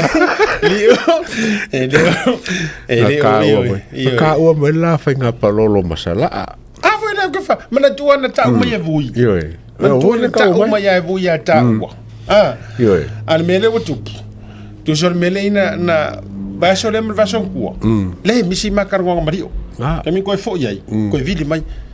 Asi se uso o ka ho nga me se ra me ma fanga me ma fanga sa fo kule fai le sa wana ngale me da u ka pi sa fo kule nga la sa wa le la lu fa o no ke ilo be ku fa si la ya lio ele ya se me ala ka ko de fe kala mo ya fu ngi me ai ke mo ko ho ia buile ka o me le pa lo ke la li o mo sala le tiro la tala e ba me sin ka paro ya sala Aulio. Langa yo e pa iro ye natu. E pipi iro manatu le mo i. O ki ka. Sorry. Iyo langa kaluang mo wangar ki yor ka vare natu le fa fo ia ko de kama ka Filipino ya. Mo hotel. Iyo wa. Si nga ngo fa pipi nga me ya. Ai fa ya tu atalo fa tu fo ia ile sunga le tamaita I taposa sister Faye Josephine Pele I Kanata ma lo lava on sai ia ma lo fo ile tapua ia misi fo titalo mai le porkalame ia so tasi na le tu lungo tato informations nei mo o tole fasili mai ile SMI nei au kilani ia Leslie a misi o tato email address le watu ina julungo le time nei kangoro e pu e lua screenshot e pu e lungo le o le screen o le TV malo to e fasili so mai fa mole email ai o tau I Australia America email lo ia le time le nei po le nei va yaso po lava yaso ia ma ta u ia lo fanonga e to e get back ku malo ia ia ai le tau fia I fuani si o no mai e fia fa manuia fia foi le place mai ta u ni nei palolo ia nga e ka fia ia le tau fia ai ko e ke ka re ka usamin mele ai sorry ora como mo tai bet que liva So le ole nga meli mai ia rupe makasila va aya. Famai asi o e mo ki ngoa langa sa ngofo ia sa malanga mai ka fara i disika usanga elea manofo temito no palolo famai e waku lava la e palolo rupe makasila le nga vai mako ma ia. Oh, ba uanga. Todi, kau fase sera kakare o rupe ya ue. Ro le rupe makasila. Yo le la le wa au ke fakuna so le wo ya wo kuaila de nga o mera le ngai ro fai me fa penga ru pele o ya iparo le ko ing o ke lo ke vole le ka ke manga o display vole le ku se me ki wa ka vole ke wo si a ko ka usanga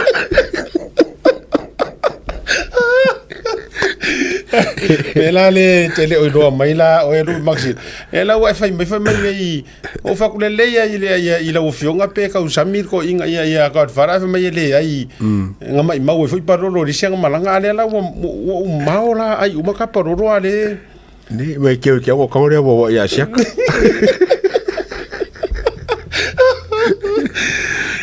Taya tu se utinaya 14 ia male ula dia.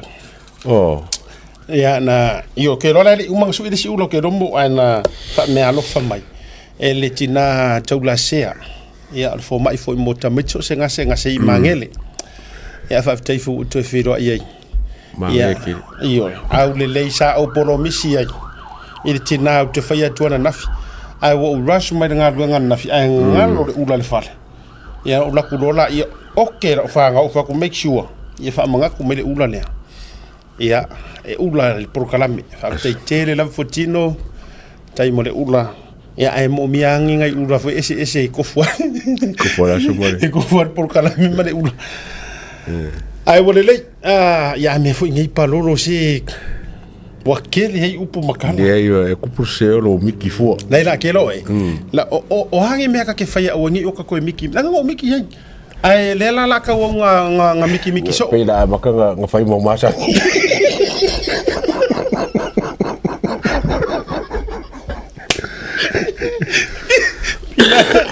Pila suma die me I feel how can I get rid of that?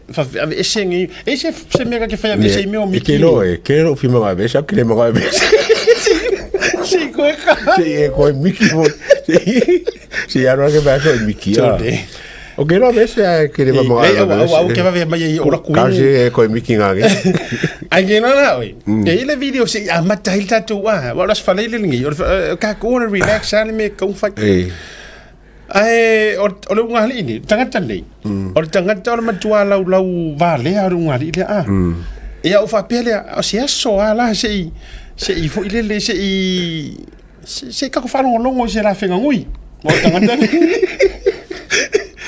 ya o le se taimi te le ne o por kalamel sa si tatou watu si tatou fa longo ya mo le ulu i taimi ar fa mong yang ar ka kale o sa ai ronga kari ya o la kamare la kamala o le pepe fa ko esere ya la tatou e tangata na sentinga minga video dia la tatou atu mua i o le kalia le o epe ale sau parolo on mo kwa fa ko ale le o le fora ngang wa kamaro sai ya o si me ala fa fonga i le tali le an tamano me sau no nga fa mo ni yang wa so fuar kamaro i le ngana fa pertania. We're here with Mom and Mike, Tasha, and Ine and Jenny Ivana to happy birthday to you, son. Today is your birthday, and remember today is your 30 years old. And also Senio, I remember the time when I was looking for Mom, and I didn't know Mom was going to the hospital by herself. And I find out she's going to the hospital. She drive herself to the hospital, and it's good to have you. And I was rushing the hospital. When I get there, Neil, you're already out from Mom's stomach. And I But just thanks for Mom for that. She didn't wait for me or anybody else. She just grabbed the car and go to the hospital in Blacktown. So now, from that day up to now, it's 30 years old. It's a lot of years God gave it to you, Neil.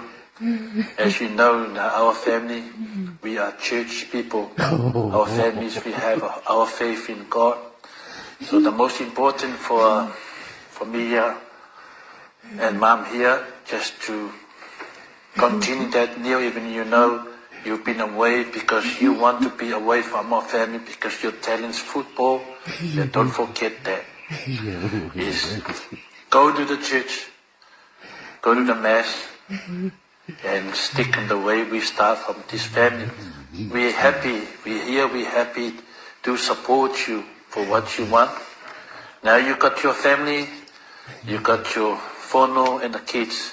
It's more even make me, Dad, happy and Mom here to support you. Doesn't matter for us. It's what's matter for Dad is keep going the way we start. Yeah. So famanganga mo oe se Neil. So and it's a little story about you. Michael born in the 4th of October in 1991, and Tasa born on the 4th of October.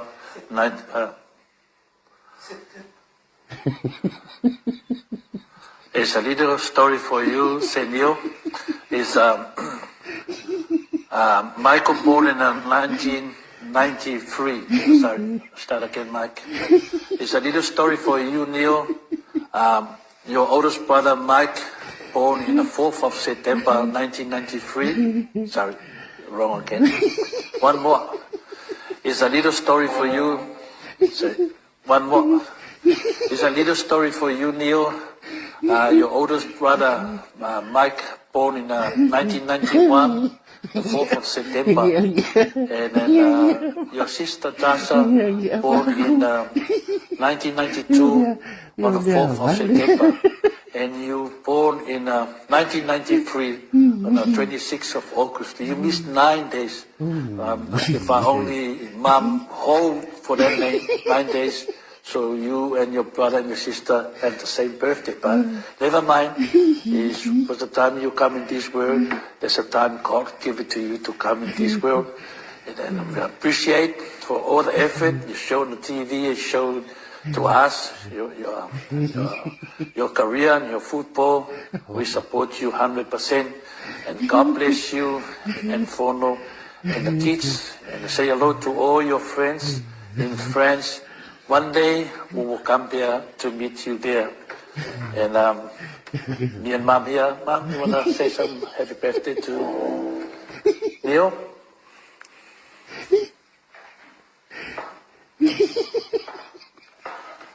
Okay, Neil, I had to say this in Samoan language.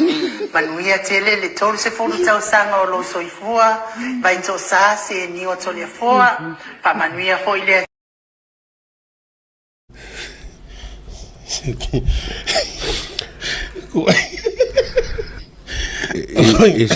Is the paper after the mighty? Oh yeah. Well, more como que are fai are ka wa. Okay, vai e kore kuangi ai nga parolo. One more is a little story for me. Okay, di akava pe ngango e beringa zo.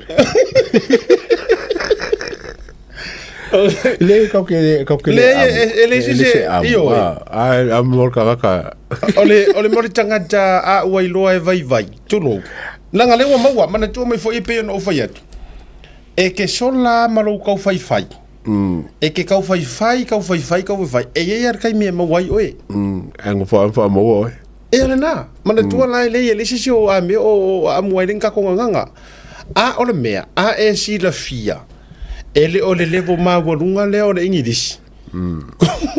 Ku ulo kau whaadidi. Ku ulo fia lau valea. Ku ulo lau o tangata. Gusto le nganga kongwanga le ale mo kango uia baturu melea. Se ito e whaapupula atu ma to e tongi atu o rua fufonga. Le leanga o le mea e tau. O le ola a amu ma le lau valea. Wa o le tau campaign tonu a lea sa amata. o I kongu ai le mauta lea. O le mauta lea le mauta vi inga. Le pokalame lea o I kongu anga whangau mai le campaign lea lau ai valea. Tulo. Esa o lea tu. Na latu ai li moni lunga lau le valea o lea tunu. I le mauka lea. Alua tu ai fo i anke lui lunga o le mea e kasi lau mai le valea. Alua tu ai afualo salele lau mai le valea o le tunu. Alua tu ai el tama leo atanoa le ua mai lau mai le valea o le tunu. Koi kikia. Koi mokule pa koi whapo koi malawa. Latu ai matuila epa. Lau a o le lua tali a lea. O le lua tali a lea ia so faiso o marua la lau le valea wangila. Ia anga mea I come and the baby is come out of my stomach. And it's a little, it's one more it's a little story for me, and it's a 9 month it's a 9 month in between 9 days. Come on, le manga e ka umai. Usa e va so e ilo wa so fa nga umai si o so ma. Kusa anga whaapea la whamai ia it's only a 9 days in between, and if you only wait for 9 days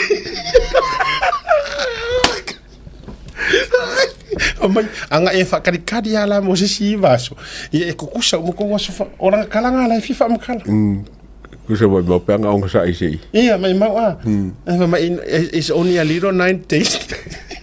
Ai longo fa longo como que para mim não como que ora café foi lá cara. Ala oficina le tau foi atu. Se palangi la kali io fa koi wa tolu se fulu tau sango si au que fa ko ata and mommy io e got up and went to the hospital, and mommy and I got there and baby come out of mommy's stomach. So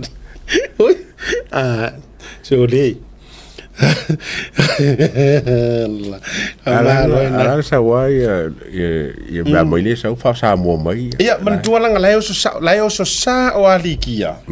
O so sa o nga wala lai lo alikia ri ro ia ngang. Man tua langa lai malama. Lai la fa to a fa sa o kongu alikia o ia. E lipi le senga. Man tua o e pe o se enga tele ina ua lafo atu ina ua vatu e tole forever no fa e if you color kamna ni bana sei na vai se ko nei na ia le va ki se fulu se ko ngi pisi e nga kele ma fo ri ki ala nga ani nga ngi pila abo nga ngor ke ngi and whoever wants to shower, there's a shower over there and there's a shower over there. O ila, o lai ka usa o ali kia ia. Sa ia. E se me ngang wa ye le loe a, e le loe a u a, e le loe a ngang. Le la fasa mo sa wa kam. Vai le ma ngai o le fasa mo ngai ngai. Ai tatou ai tatou ia ile. Ya mela le ke ro le mo le meku. O le mele o ke lo ngai o kupu ya o ele ke u ye polo. Por eso. Is the pololo coming late? And his baby come out of mommy's stomach. O koe vai ngangai kam faku kamiki pepe lai ki le o lua me ka o le pregnancy manga me a le alua fa longo manga vosion o ke o lonkinga fa my mommy, when is baby come out of your stomach? Oi ka fiola e. Ya. Ale mela le moa. I le ola a amu ma le ola e tau fai ma lau le vale o le tunu. Ia le ua toi o mai a o lua. Le ngangana na matu vatu ai. Le nga fo i le fai tasi o le tau campaign lava lea na fai ma le tau wha alau I loa lea na fai mai for the last 5 years talu na tu lai mai le fast. Lau le valea o le stulou le lau le mali to, lau le valea o whamasingo sili, lau le valea o fiame, lau le valea koi kiki aso se mingi ska la kuilunga fai sanga whaasala launga po o me fai me Samoa, lau le valea tasi fo iasi upu fo ilena le I tulou lena le isao na pronounce mantua man. Ele isao na whaaleo ma pronounce whaaleo ina fo I tulou e si minister langolango leo na fo I pa ingan te atu. Ai vai leo mai a leo ngari. Atoi. Pa mai mele mau le o nga o ngi fai pule mele mo. Ala le Samoa. Ala le o ko sila ku nga farenga ngulai.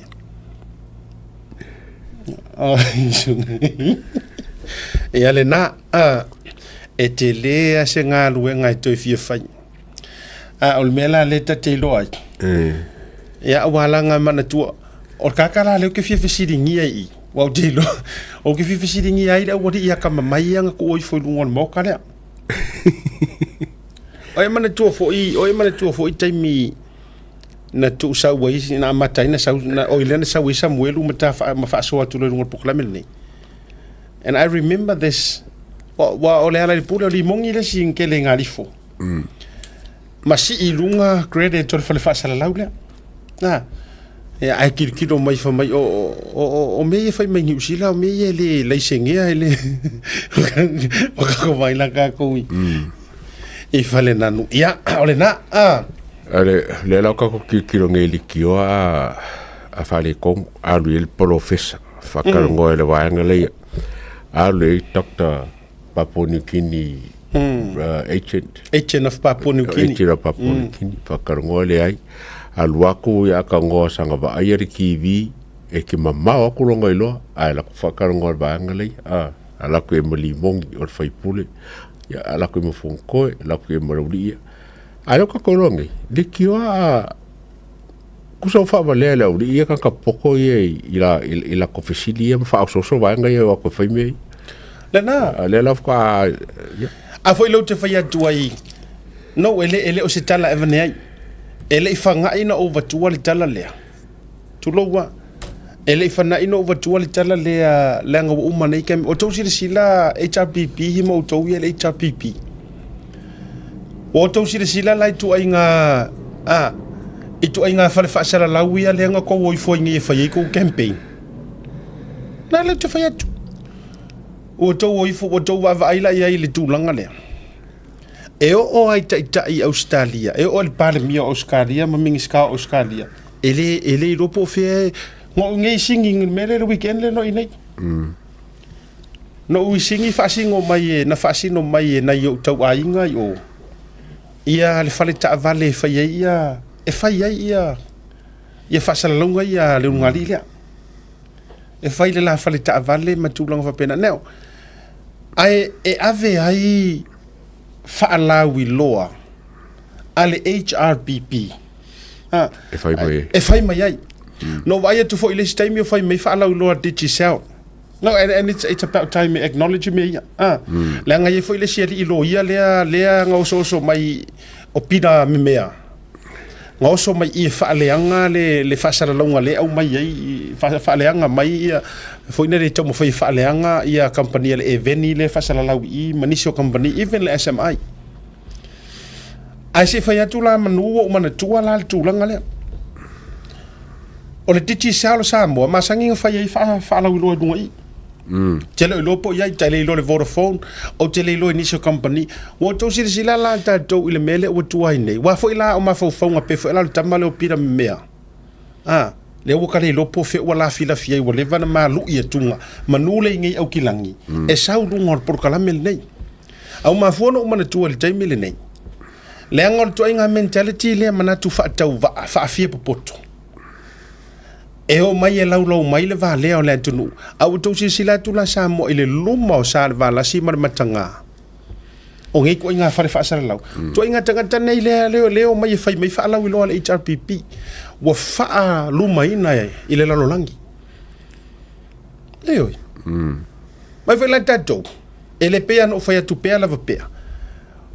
O so ele si pango ta le i Samoa. Le tamaititi le na lo nao langa ato o le fale pui. O misi. Paua le arui fo faonga mai e vifo. Ai mana tua mai. A fai e kaloka oe ono oni mea valea na e fai e nita mai tai mano ai maruana ma mea umaro talepe mano ngaoi. Ia tunu nei. E le ma fai nga e rifo e ke laka i au kafa o whaangau au kafa. Yes.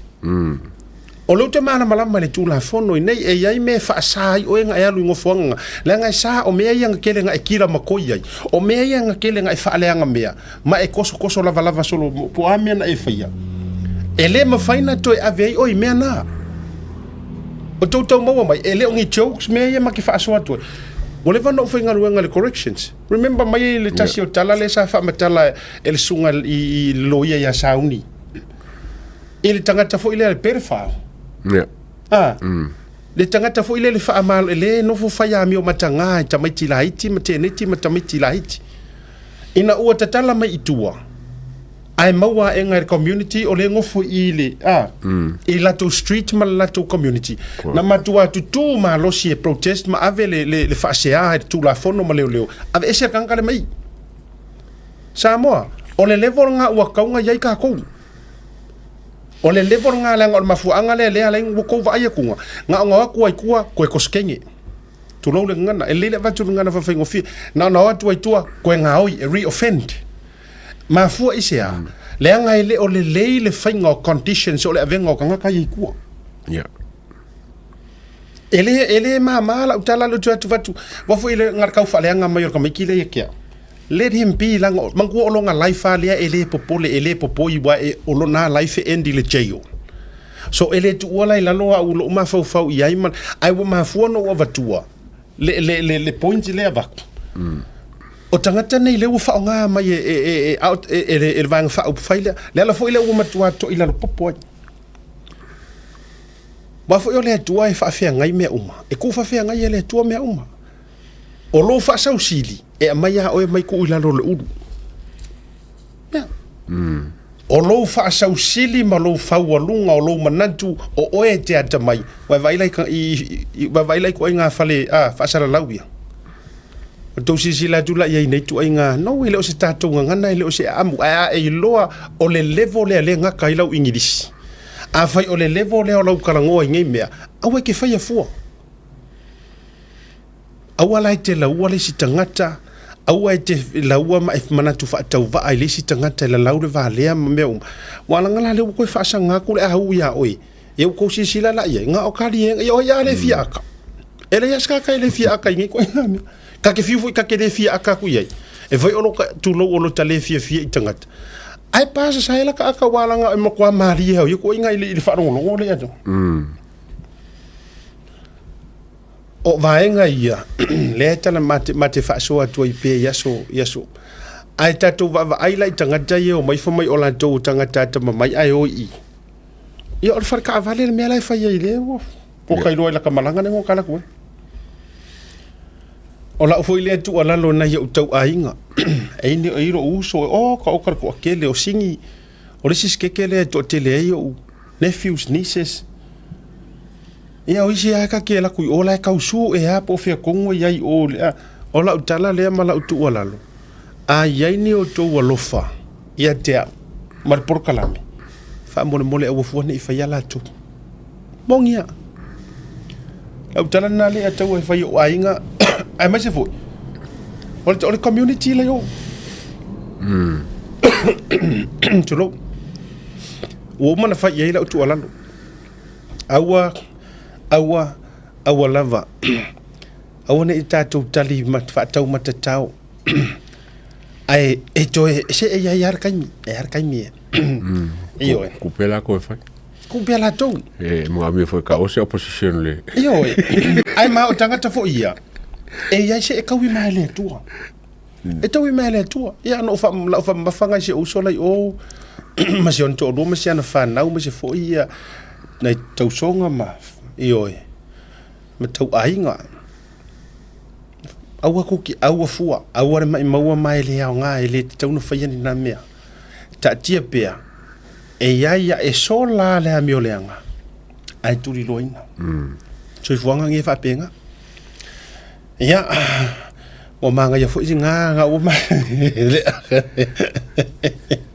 singa fa le ku ki tatou o atu o le o vavai atu le ataua I le farmai ia o le ua na iatana na mai lunga inisio fale faasalalau mai Samoa o le na ua kuka atu nisi o au nanga itua ia le tau mafutanga mo le aso le nei ia utele lope fa awa wele vai aso atoa ona o le tūlanga sa tupu mai le asona. Na fiore fo o mai, ona sau noa, te rope na e whafonga le sau noa ngā le fionga le i minister. Miska, ia, fōri ngoi o le miska, ma ngā baweanga koe whafo le whawhikauli. I think lau whapapen miska, fōri leo, lesi lako kongi la sau ngai. Ia le la include mai lako, kai mia, ngā renga le whiawhia. Ai pe kusa pe kasi fōri kula kanun kupun mele a ngawhia makalonga. Pa ora o lo whaonga fōri le, o menge o leo o se o ska ka whape le miska. E ka umere whakamala ke le administration le alwhanma. Maranga mei e kaunga lako fōa, ha. O ngā mele o lako e bali miska, e le resaro ka whainga bali miska.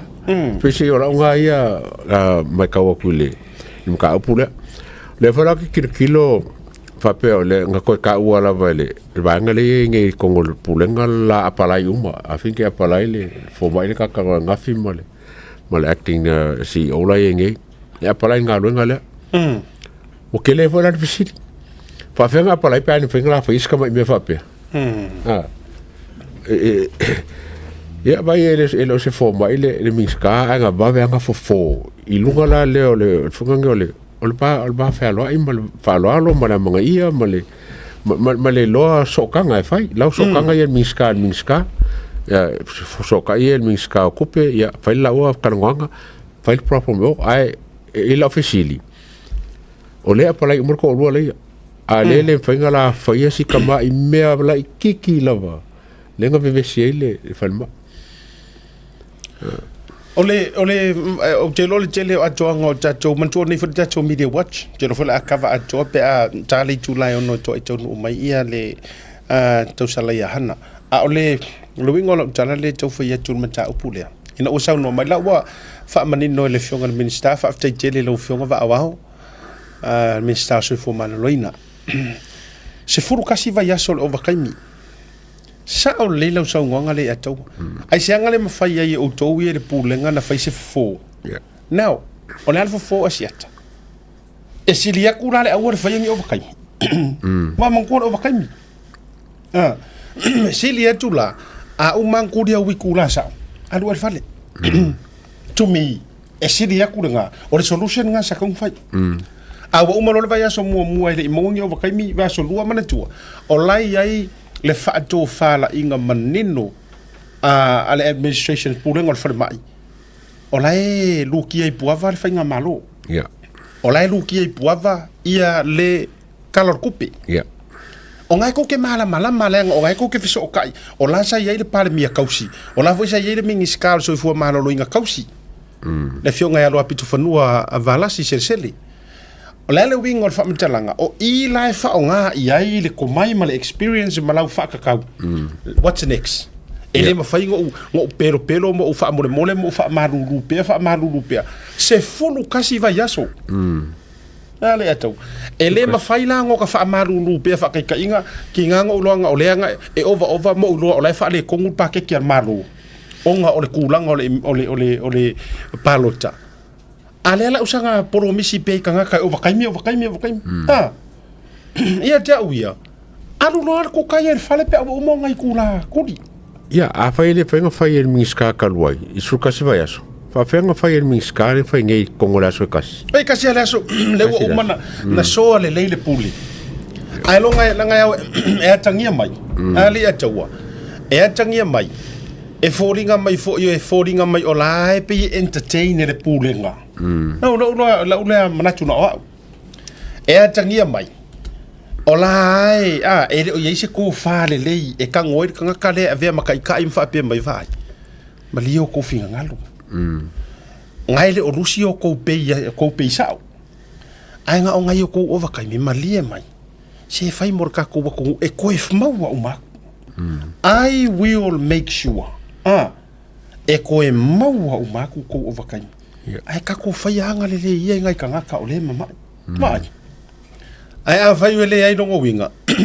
e watu tu inga e la tu inga me fo ilele ai sa o le o ko pula o ko o ka mo mai ko nga pula nga fo ilele a ai ka ko e solo po ai la se ai le se ka ngo e fai se mer ka ai ka ko e solo po isi ko ai miska ka loi ko ai fai nga maro ko ai ale fai ngo fie nga fai Foi ngofia ngo foi ka pule ka sera songo. O Samoa fo i o Samoa fo i ko kongia. O isi kongi luva yaso. Ia malo. A whapela o le tala noa mai le tangata lea i vai aso totongi. Lono winga is furu tasi fortnight. Ia, lo furu lua aso. Lo ngai lua se furu lua vai aso. Koe kikia. Lua se furu lua vai aso wala leo o ka ngu fika kura calculation. Koe kia for kausa. La ia e fua mai. E totongi lua vai aso lono winga o le fua mai ai le whamatalanga a. Wa suma tasi a foi le vai aso la e fua nga i vai aso period ta totongi. Ai mangkua la. E rua vai aso longo winga la a fai e sa o le maua whamatalanga le. Ngonga e lua se furu lua vai aso. Lua se lua vai aso le nga le ingi ko kongi overtime. Ya. Koe kia o le afo limolu. Keofu. O tatonu le tulai ono o le ua fatasi mai i tamaita i Hannah Schmidt ia mo le Hannah va Schmidt mo le tatou Media Watch e ai le foi vanga o le fia le tatou ka vai nai ai le article le fatu au so mai nei ia le o te va vai tu ai o le ua matua a fia fo i le observer ia e mai se tu singa fa pe mai wa avatu se fa matalanga ya matou nei New Zealand. Ole mafai sa vali le e tau sa e si tatou tu pe fa filo ia Hannah, welcome back again. Malo fio mai runga tatou proclame malo se fumuia. Malo lawe soifua siata malea tawa whaktai lava molea vanoa. Hi everyone, welcome to our Media Watch segment. Yeah, malo lava whaktai e amele ne yaso amese o le neiva yaso. It's the last day of the week. Well, for us, Tautai A'e, how was your week been and your day? Had a very good week, very busy week.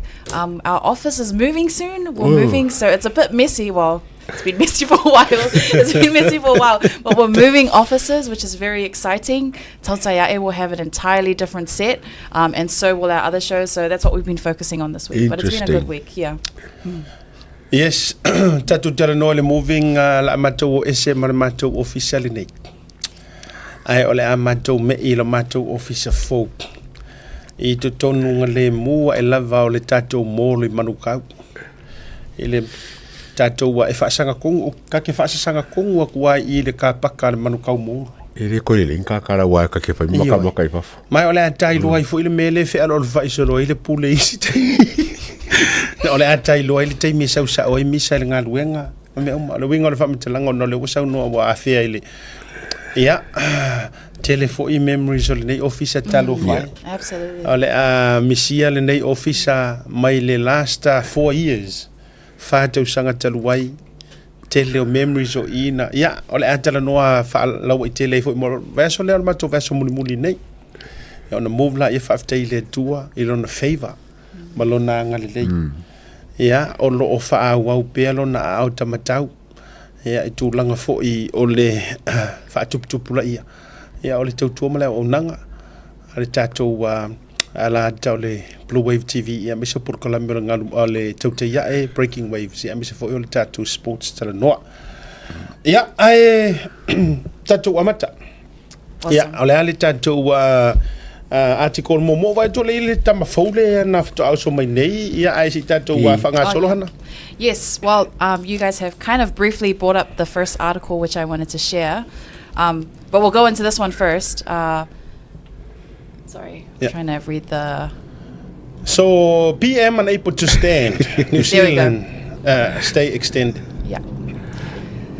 So you can see the attitude towards Samoa Observer, towards our Prime Minister. How that is just so poorly worded with a lack of respect to his role as the leader of the nation. And they've been doing this for so long. This was actually just came out maybe 30 minutes ago, was posted 30 minutes ago. So we thought to bring this to the forefront to kind of present the attitude that this newspaper has towards our Prime Minister. Yeah, olo te vai su faminu te talwailo no winga sa wan nei left amata tatou burgalame. Ai mara tu mai ale press conference. Ale fionga le sui pale mia. A o ye fo yo lo pale mia tausi mo le nei taimi. Ya ma fa mani no ai le tulanga. o le se toe whaupopo ai o le tūlanga i le au maua i o le whionga le li pandemia. Ia ini usile nei le ataua. Ia, ale foi sa ngol pandemia va soni ke minke ai. O lau alu SMI miro moa e alu le fale. Il moka e marolo iai.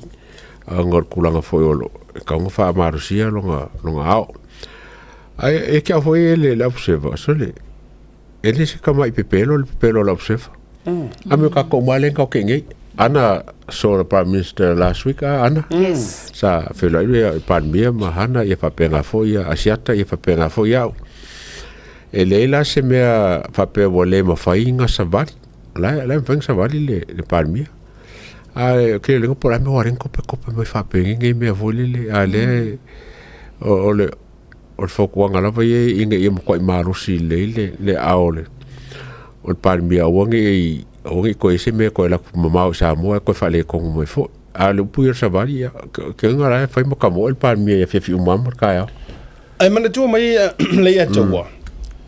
O you've seen o fo nei no vai le ilalo le vai ilalo tonua e o le soonga o le tapu vai le vai anga vale vai anga vale ia lalo le soonga o le tapu vai ya sa mo ele o lunga e le kuli o lalo tonua mo le Achilles ia le Achilles tu fo le vai mana tu mai ia na fa fonga me fionga le pandemia e wala ngai le mafaina uma sa le fionga le pandemia fa tite us ni pa wal me e silfia na fa ta tonga lalo le ole soonga ole o tapu vai mana tua iai me o malosi anga nai tu o lo tapu vai e te tu malosi ai o vai ngala na afia mai Samoa ele to na male laina le tau sau noa iai le fionga le pandemia tu langa le road show le umi le tu lai ma afia ai e mai la ya wa ka e se ponga i viol vai ngala na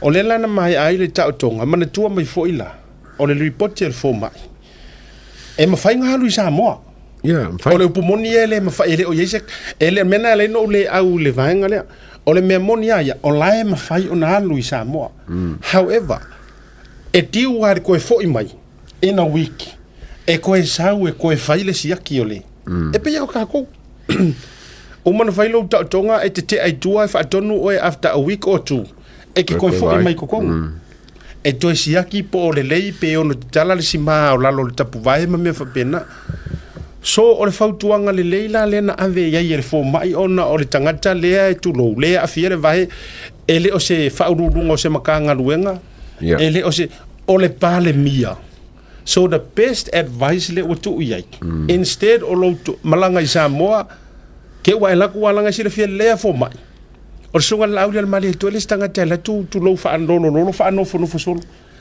si la fia le ya fo ma ya wa ku romi ngoi la na la ona ave le very best advice e si lia tu lo ono sa e to no fo nei nai lo malanga e ko fo mai inge ke la wa e la ku e savali e aru fa yo kiu ke umar nga va yaso e ke fo mai nga o ko ke le ya ku la se si me ma ya ku lo nga e ko o le whaamanga le tonu lava le na ma le whaamanino tonu le na Samoa so it's not a matter o ke le agree la e matua whaai tu au lava me tau whaaleanga le whainga o le tu ai ngā article whaapia langa awhai ka wai le ka ngaka e le o sanga tonu tu lolo na e le o sanga tonu lo na mala maanga ko mi whaelai runga misa awhai tau ele tangata i tu ai ngā article lea e mawhainga whaapea aku sole, ku loua, pea ua pipili e ri le. Vai.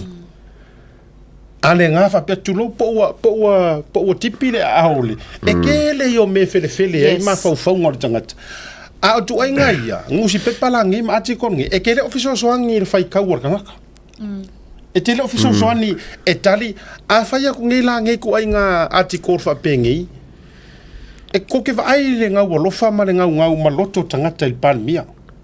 Ai a fai aku langi ko inga article fa bengi fai ka werka ka foi lele nai tangata e lofa fa pena ke iai o so ai se faku se kangaka ai mo mai leto wala nga iai tangata fa pena they love him so much to the point where foi lele sensitive I maka upue e ka uma ia e la fa pe wa fiera fionga ban mi o nga le fa ke ma le e se fa ko fa la inga ngi ko inga ngus pe fa bene ma la to tustu singa ole maria e pe le e winga lua le ukala fa pe o le mafai o nga ko se vali le ban mi o le pen ko nga yo e ko sa wa la no fa pe mai Deputy Prime Minister Tolupe confirmed. Now, ono pular confirm ele o nga rakula so ren ko la ko. Ai oi lang foi kala le o ya mai la observer kala. O se kala lenga foi ko lupe po se kala lenga ba ko siskanga. What definitely ele foi ko lupe kala le. Ele me foi oi. Yo. Ko so ole won o fa lilo lo tu fa tasi mana tu ese lua. Ai ka fa nga mai ka mai me mun mulia le sa pe mai ya. PM confirmed. Confirmed ya. Confirm le wakula son ko la kwai. Ai confirm ingal me ngai fe ko wole fang sa valil pan mi. Yeah, Anna. Yeah. Back to you. Well, I think Anna raised a good point. She commented there's a lot of defamation from those. The amount of times they have written things that are defamatory to Lauli, but Lauli never goes and takes them to court to sue them, which I found interesting. But yeah, those are my final comments on it. Lena Samoa ina ia fa ia kilia le ia fo ia tustu singa nei. Le ngai le ma se sol observe no va ia fa mai o le ala le na ia la yona ma to fa mani no va nga le. Ma fa fo ngamba ma ia Samoa ma se tato tunu i Samoa. Au le fa se na fu tato au fa se na o to fa vale ina. I tu ai nga tustu singa tau fa le nga fa penei. O mātou nei e maua hawa noa mātou te le fo e mai mo atu e mori mau atu whaafea ngainga e o ai nisi o kau ainga fo nele a tau ainga e HRPP e fast e isi na fisota i mai la e maua hawa noa na o umasi o isi nga whaafea kai mai ka ke mai sone se ata maa losi ale la fionga de ripani. He's still in good spirit. Kwa maa losi ya. Mo leva na fialu. O le loto antoa. Na utou sire fia Samo. Kou sire fia le ya sunga la au le mali toa. E le tau whapu la mau te le tau fo ile le a mea o se tala tau o vanei. Wo tou sire fia uma le loto sunga la au le mali toa. E le isana fia nau tu lou. Ina ia pale mai le fast. Ma pale mai le taita inga. E sau ngofo ya kuhui fafu. No. Ai o le mau te whai atu ma mātou mori mau atu. Le anga e ser me ka or kuskusi kau wha le anga ele i o mai ai. E le masesi o sau o mai ai. E se lo mātou le mātou te inei e le ngata le mātou wha alongo va ai. Ia o le fo i up to date lava i le te lo taimi. Eyo. E le ila se tūlanga wha pēna o tupu e le taimi. O le fautuanga sili lava lea ua ave ia ia soi fo malo e fo mai atama mai o le malo role ko male le ingei e sili atu ona faa malo lo ina ile tulinga o le risi vayaso e siaki lea na lo malanga i Samoa e toi fo i mai ya ona atili lea ona tupu se si tele se si afianga okay no po le fikus furu vasu pasenge le la wa ya sarpe another between 20-25% le nga ko kora ele alis foi me e mo kwale e mo se me lenga kinga kile le palmi Samoa o mo kwa lava ma kokoe ia mo pola mo se mo foi no vai ngale a foi le o le winga tati atai e me se foi ia to beta ia hana o fi akai kangaka e o mai manga o fa pui pan mia e manga o ave fa pui ai le fo i la he's absent from Samoa ale fo ko demand by the president la yo mo le winga tal kusa wale mau tonu ma fa nei tangata o le taimi wa nau e molia ya te ia fa pui ya te ia ale fo ko fa mai o fea ya o e sau wa misi pe la komisia yo awala ngo tu nei mea keno o misia la vaenga kusa ko ke fa be mal Samoa observer se e o ki ke Samoa pe ale ia la sunga la au mali ko ke fa pega ya ko inga fo ko ke atu si mai fa pe mai do you know why we do this? Because we miss you. Aquele foi coinga, como com a caro coinga. Ngofole le inga, fai le e manguia esa wa. Ngofole inga. anga lo la mo fo il palmia au le la o vai ko fo lo palmia fa nga a bul polo mo o se mo la fa ye fa Kuja lawa yo sa fatu afia lua e vai yaso lua e nai vai yaso ia fatu a kuja lua vai yaso au vai ya kunga ia Samoa le ai ole makua new world le skaile la opini pare e ongi se mo me Samoa kua no wa maka round male ya ono sa ia o do pau le matou tu alalo to anga pe fai tusinga tau fa leanga ia to anga e ia ni taimi e mawa yes ioi awana ngalo le ngo ai pu la fionga de sa oli ia tuala e vo le ngo ai pu la tuala e se le ola marita u ile uloto fa ngalo fi mali e te mawa i se aso lo fili fa kol ma ngai on me mi wo ngai pe wa makang ki ba ngai e wole mfenga facing on ba ngai Samoa o ala ku o yang rosa ya tuli le komisinga al rifo le o for pisa ya pale ko lafo ku wai solo ya al rifo ngi le fa mai le me wa los ko ki akola afor ka sanga ka lo ke si ba lo kangwa ele kangwa eva o kasi ala soa al wa ku miska fai me mo wa so me o ma mfenga so out kongo de kamile le ia palmio so ele ni tinga palmio kope fu Samoa ya ele por me ga ipule palmio e fa ngaki ba venga o Samoa ke o lo ku fa se kala pe fa se me ele kala fa ngai mol fa ngamalo o se la se me la ku pu o fa lo fa pe ai wo karkara ngo fa pe e strict sa wari o se o se la fa pe pe manga yar ko mayola audi pe si ko do la audi ele la audi e ko le kadi asa mai ele ya la audi e sa war kali e foi le ta vai atuala ata maya so ano a wa ya ku ngai ele se makara no angalo sai me no o fona na kuskala eu vou na kuskala o faça sa le ya kongwa mo kofu ya wa makanga ka sa maya mi na kuskala yeah tatou façon so I know you both have briefly covered the hospital situation with the catering companies coming through. But over the last few days, Samoa Observer has published 3 separate articles highlighting that it's due to unpaid wages and overtime issues faced by the kitchen staff. So there's a clear direction of blame towards the government, and they're saying it's all of their fault. But I do like Talamoa's framing. Talamoa also posted an article, and they mentioned that it is not the direct failure of government budgeting. So the Health Minister, Va'aoao Salumalo Alofipo, told Talamoa he was completely unaware of the unpaid overtime issues until after 9 a.m. on the day of the walkout, with 12 kitchen staff and 2 dietitians arrived outside his office. If it was still under the old system, they would have gotten their overtime already, the minister explained, referring to a recent administrative reshuffle that delayed payments. He also stated the Ministry of Health is one body. They are servants to the public. The divisions may render different services, but all are part of one ministry.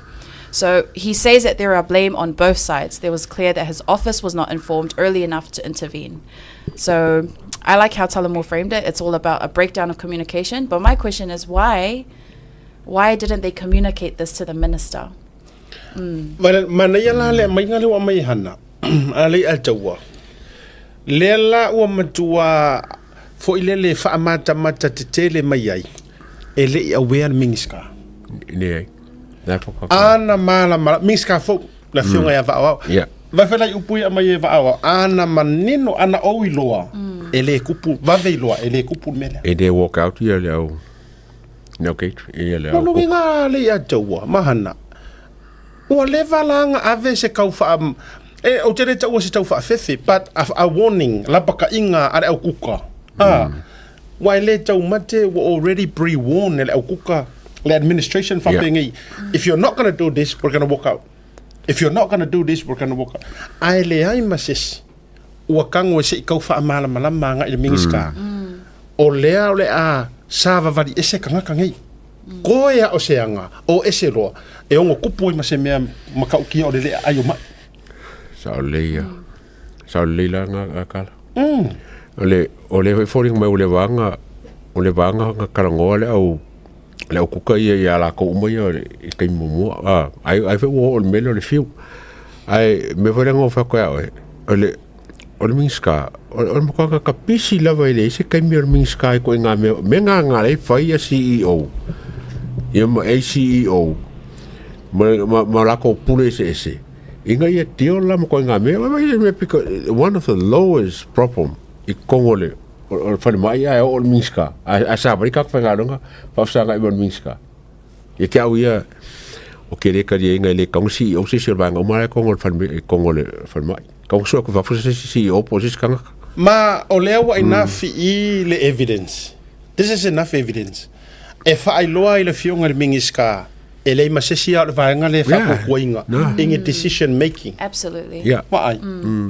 Fa walk away ia le ukuka. Pevela sa fo ila sa na fi mantona mo faʻasoa I tulea. Ka ke mala malama I la ngonga ma afianga o kanga. E aru lo wafu ai le kongia. Tate mala malama I la ngona. A lea lai sau fo ila ole mana ia la vaenga le wa maua le se senga la tustusinga. E sau le sikuskusinga. E kau faaleanga. In other words, e sau le sikuskusinga. E play ma lo le fa ko awa kukong. A lea lai sau le tustusinga langi kere soma le tala mua. O ia fo il faululunga o tustala associate tustala. Lai ka vai sa o ale udu. A o se vaenga. E fa mangingo mai e walanga o le fiero kanga ka o le ale real issue. Le la wa mai langi o le real issue. O sa ngor mingiska nga kele awea I melea. Yeah. Anga mala la mingiska. Wa faise fuafuanga ai le kupu mai fa pengi. Absolutely. And I think after the situation, like you said, the MP has every right to be concerned about the processes in the hospital. So if they cannot even sort this one thing out, I think a lot of MPs will have to seriously consider the public servants and their duties and their roles and how that's being implemented. Yeah. Manaya. Ai mana tua lai tau tio mai la utustala. Ele tau fesilingia le tustala langi keresoma. Ma ia te fo Samoa. Ai sengusi pepa. Sengusi pepa po se elilifa ia ilo tau fa tuanga. Tala mua a mesene. Yeah. Ole au singia, ole au kusikala. Yeah. Samoa Klopo, ia sina Retzlaff. Yeah. Tuiloma si o tangata singia na hotel no hotel ya. Ole au kusikala, le vaenga fo ile tusi tala mai matulanga ben. Lenga ole ingoa ta ule le ole observa le saka o ko mai ia o tautua ia o lalo pe ole ta mama tua ia sano o te lore ele ta muli ia e selo fia kama leo mataafa ken la ramesi yeah mataafa ken rames I think pau ale na o tangata fai una ngata I lolo ta fia tulu ai sawa I lo ele mele usawa ngei nga nga ua maria I mele usang. O mele I ko o fa nga ba nga le ngole le observer. E ba ko ile au le trainee. Le ba nga ye le ya ai ko ra ko ka ka fole le editor le fa ka nga me.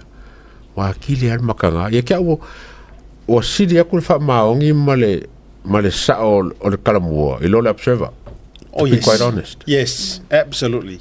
Was he yakul fa maong yo am sende Malangi Keresoma ya ba langi ole teramua Mali Radio Polynesia o am seme e sidi aku le fa maong yo Radio Polynesia ilo le observer e sidi aku for the Klopo news yes definitely ilo le observer I okay le observer por la comela ka mafai.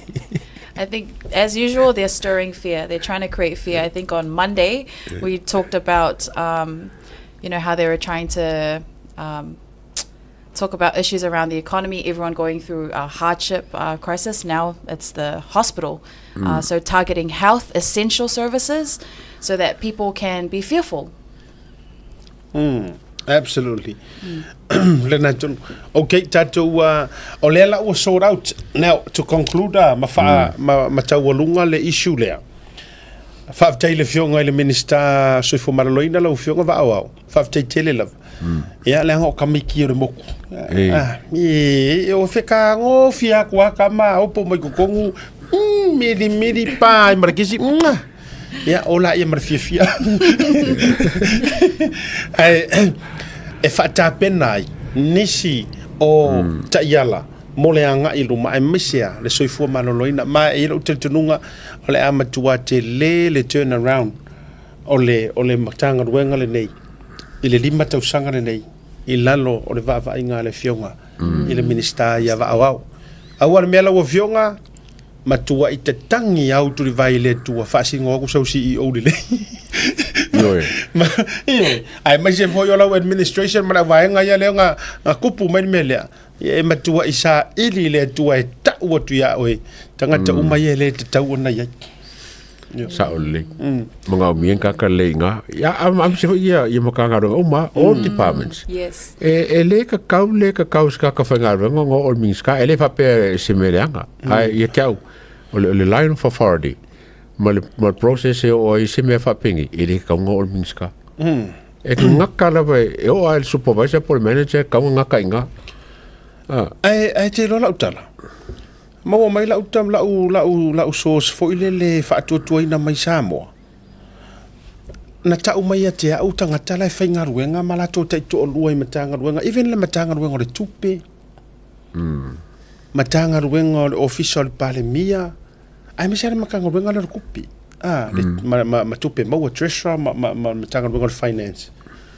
soli le yakawa oisio la ko kai ko lua sa run le HRPP oisi e in law zanga ia kula epa or connections through marriage or through so le ole afoi ola so le tai se fa matalanga fa yona au mai au va vai tu ile vai le finance sector ole la u vai tu ai ame se foi i le central bank CPS ale na central bank ame se foi i o le sifa vai EPC o le SLAC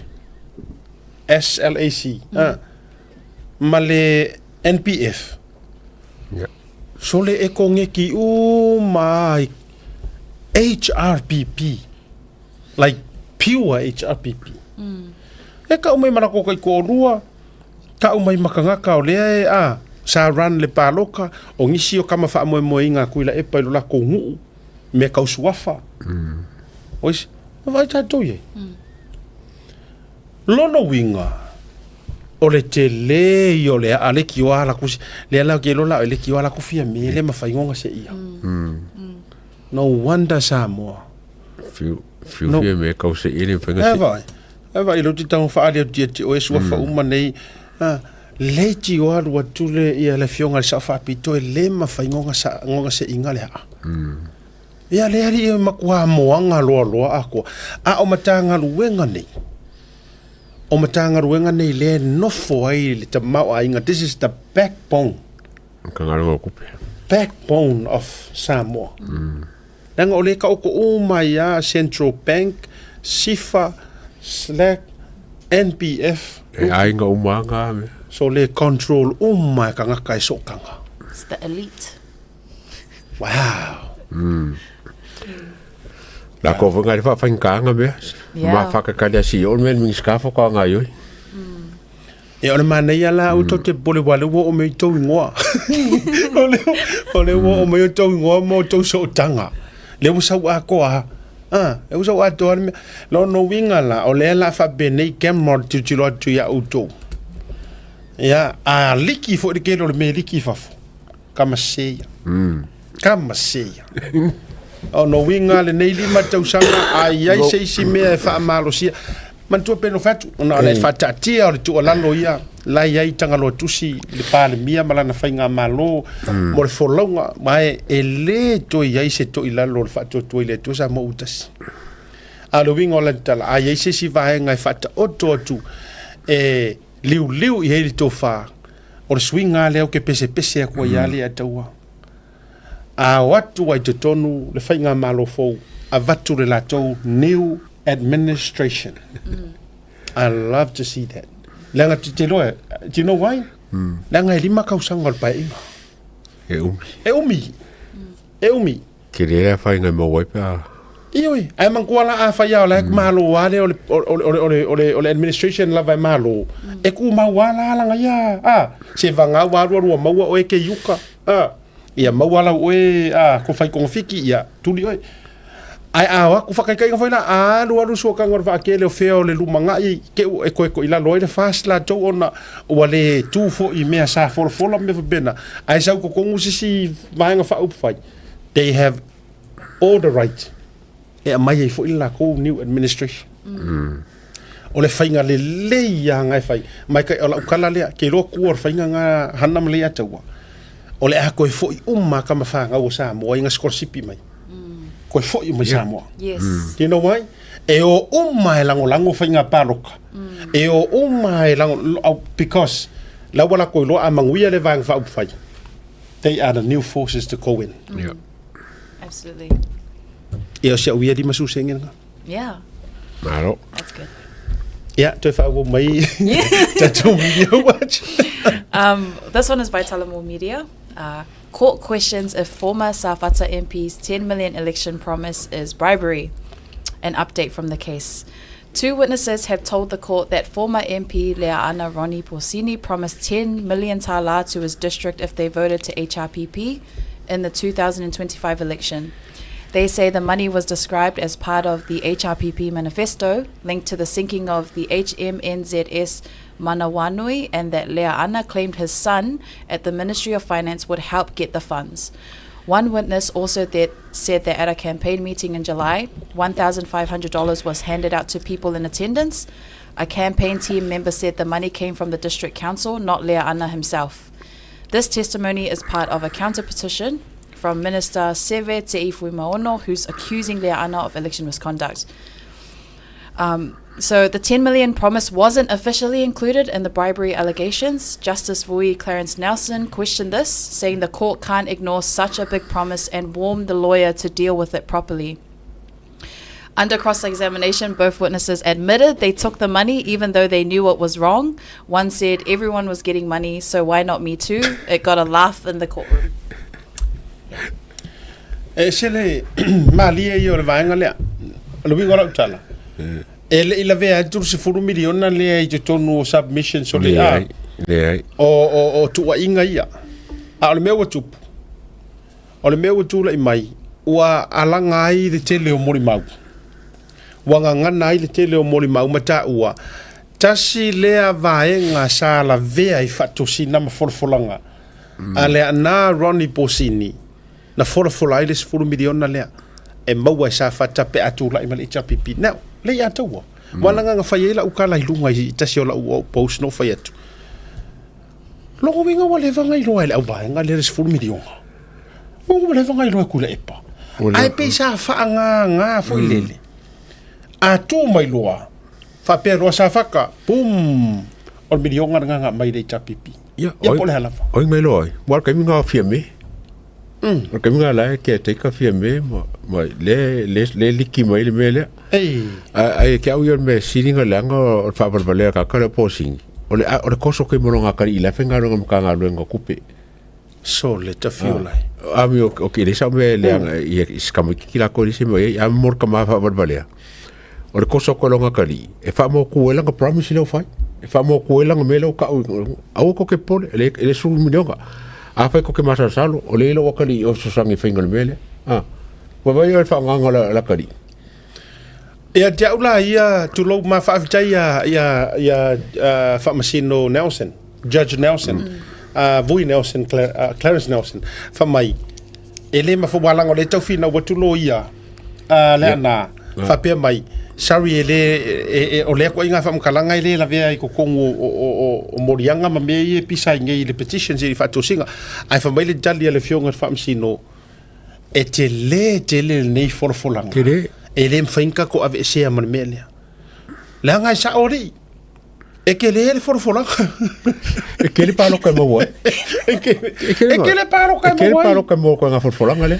Ai mana tuala ole laki pe ia sa fai tu mumusu ele ipatele ele ata mai le ole melia ele se mea na matua publicly pe se mea na fai na sina kulupu masina la tu fa poto por ngupo la se a ko ka me ko le tu mono ai fa pene ele fai ngol melia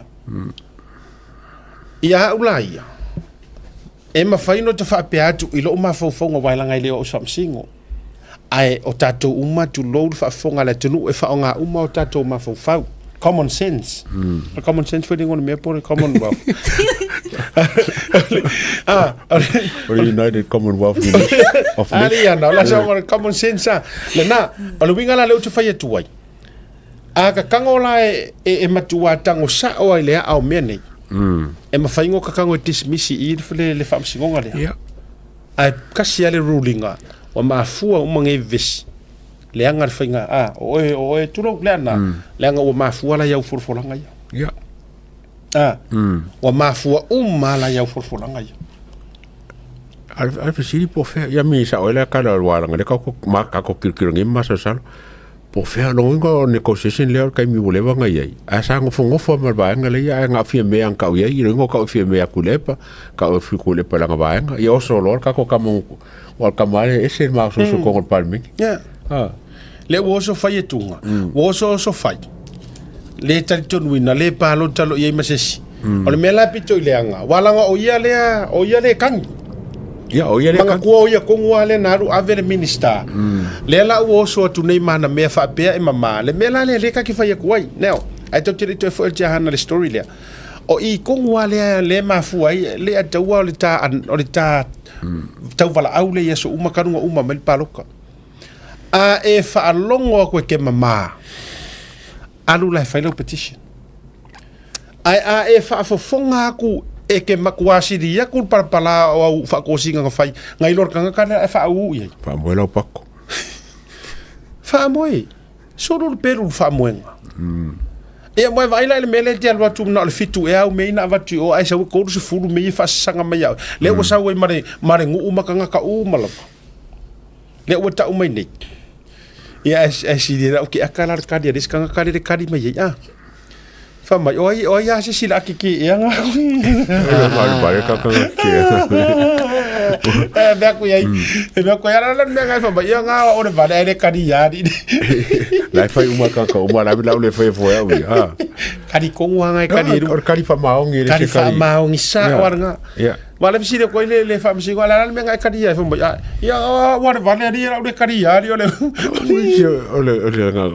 wala ka fa singo wala ngar kari sa ole wang fa ku ngai o kiri fa nga ngoru ku fa ye le ka kai ro ye si kan ko nga avetaya yo ana what else do we have in there so our next article is an opinion piece from Samoa Observer, and this was made by Umi Fuimaono.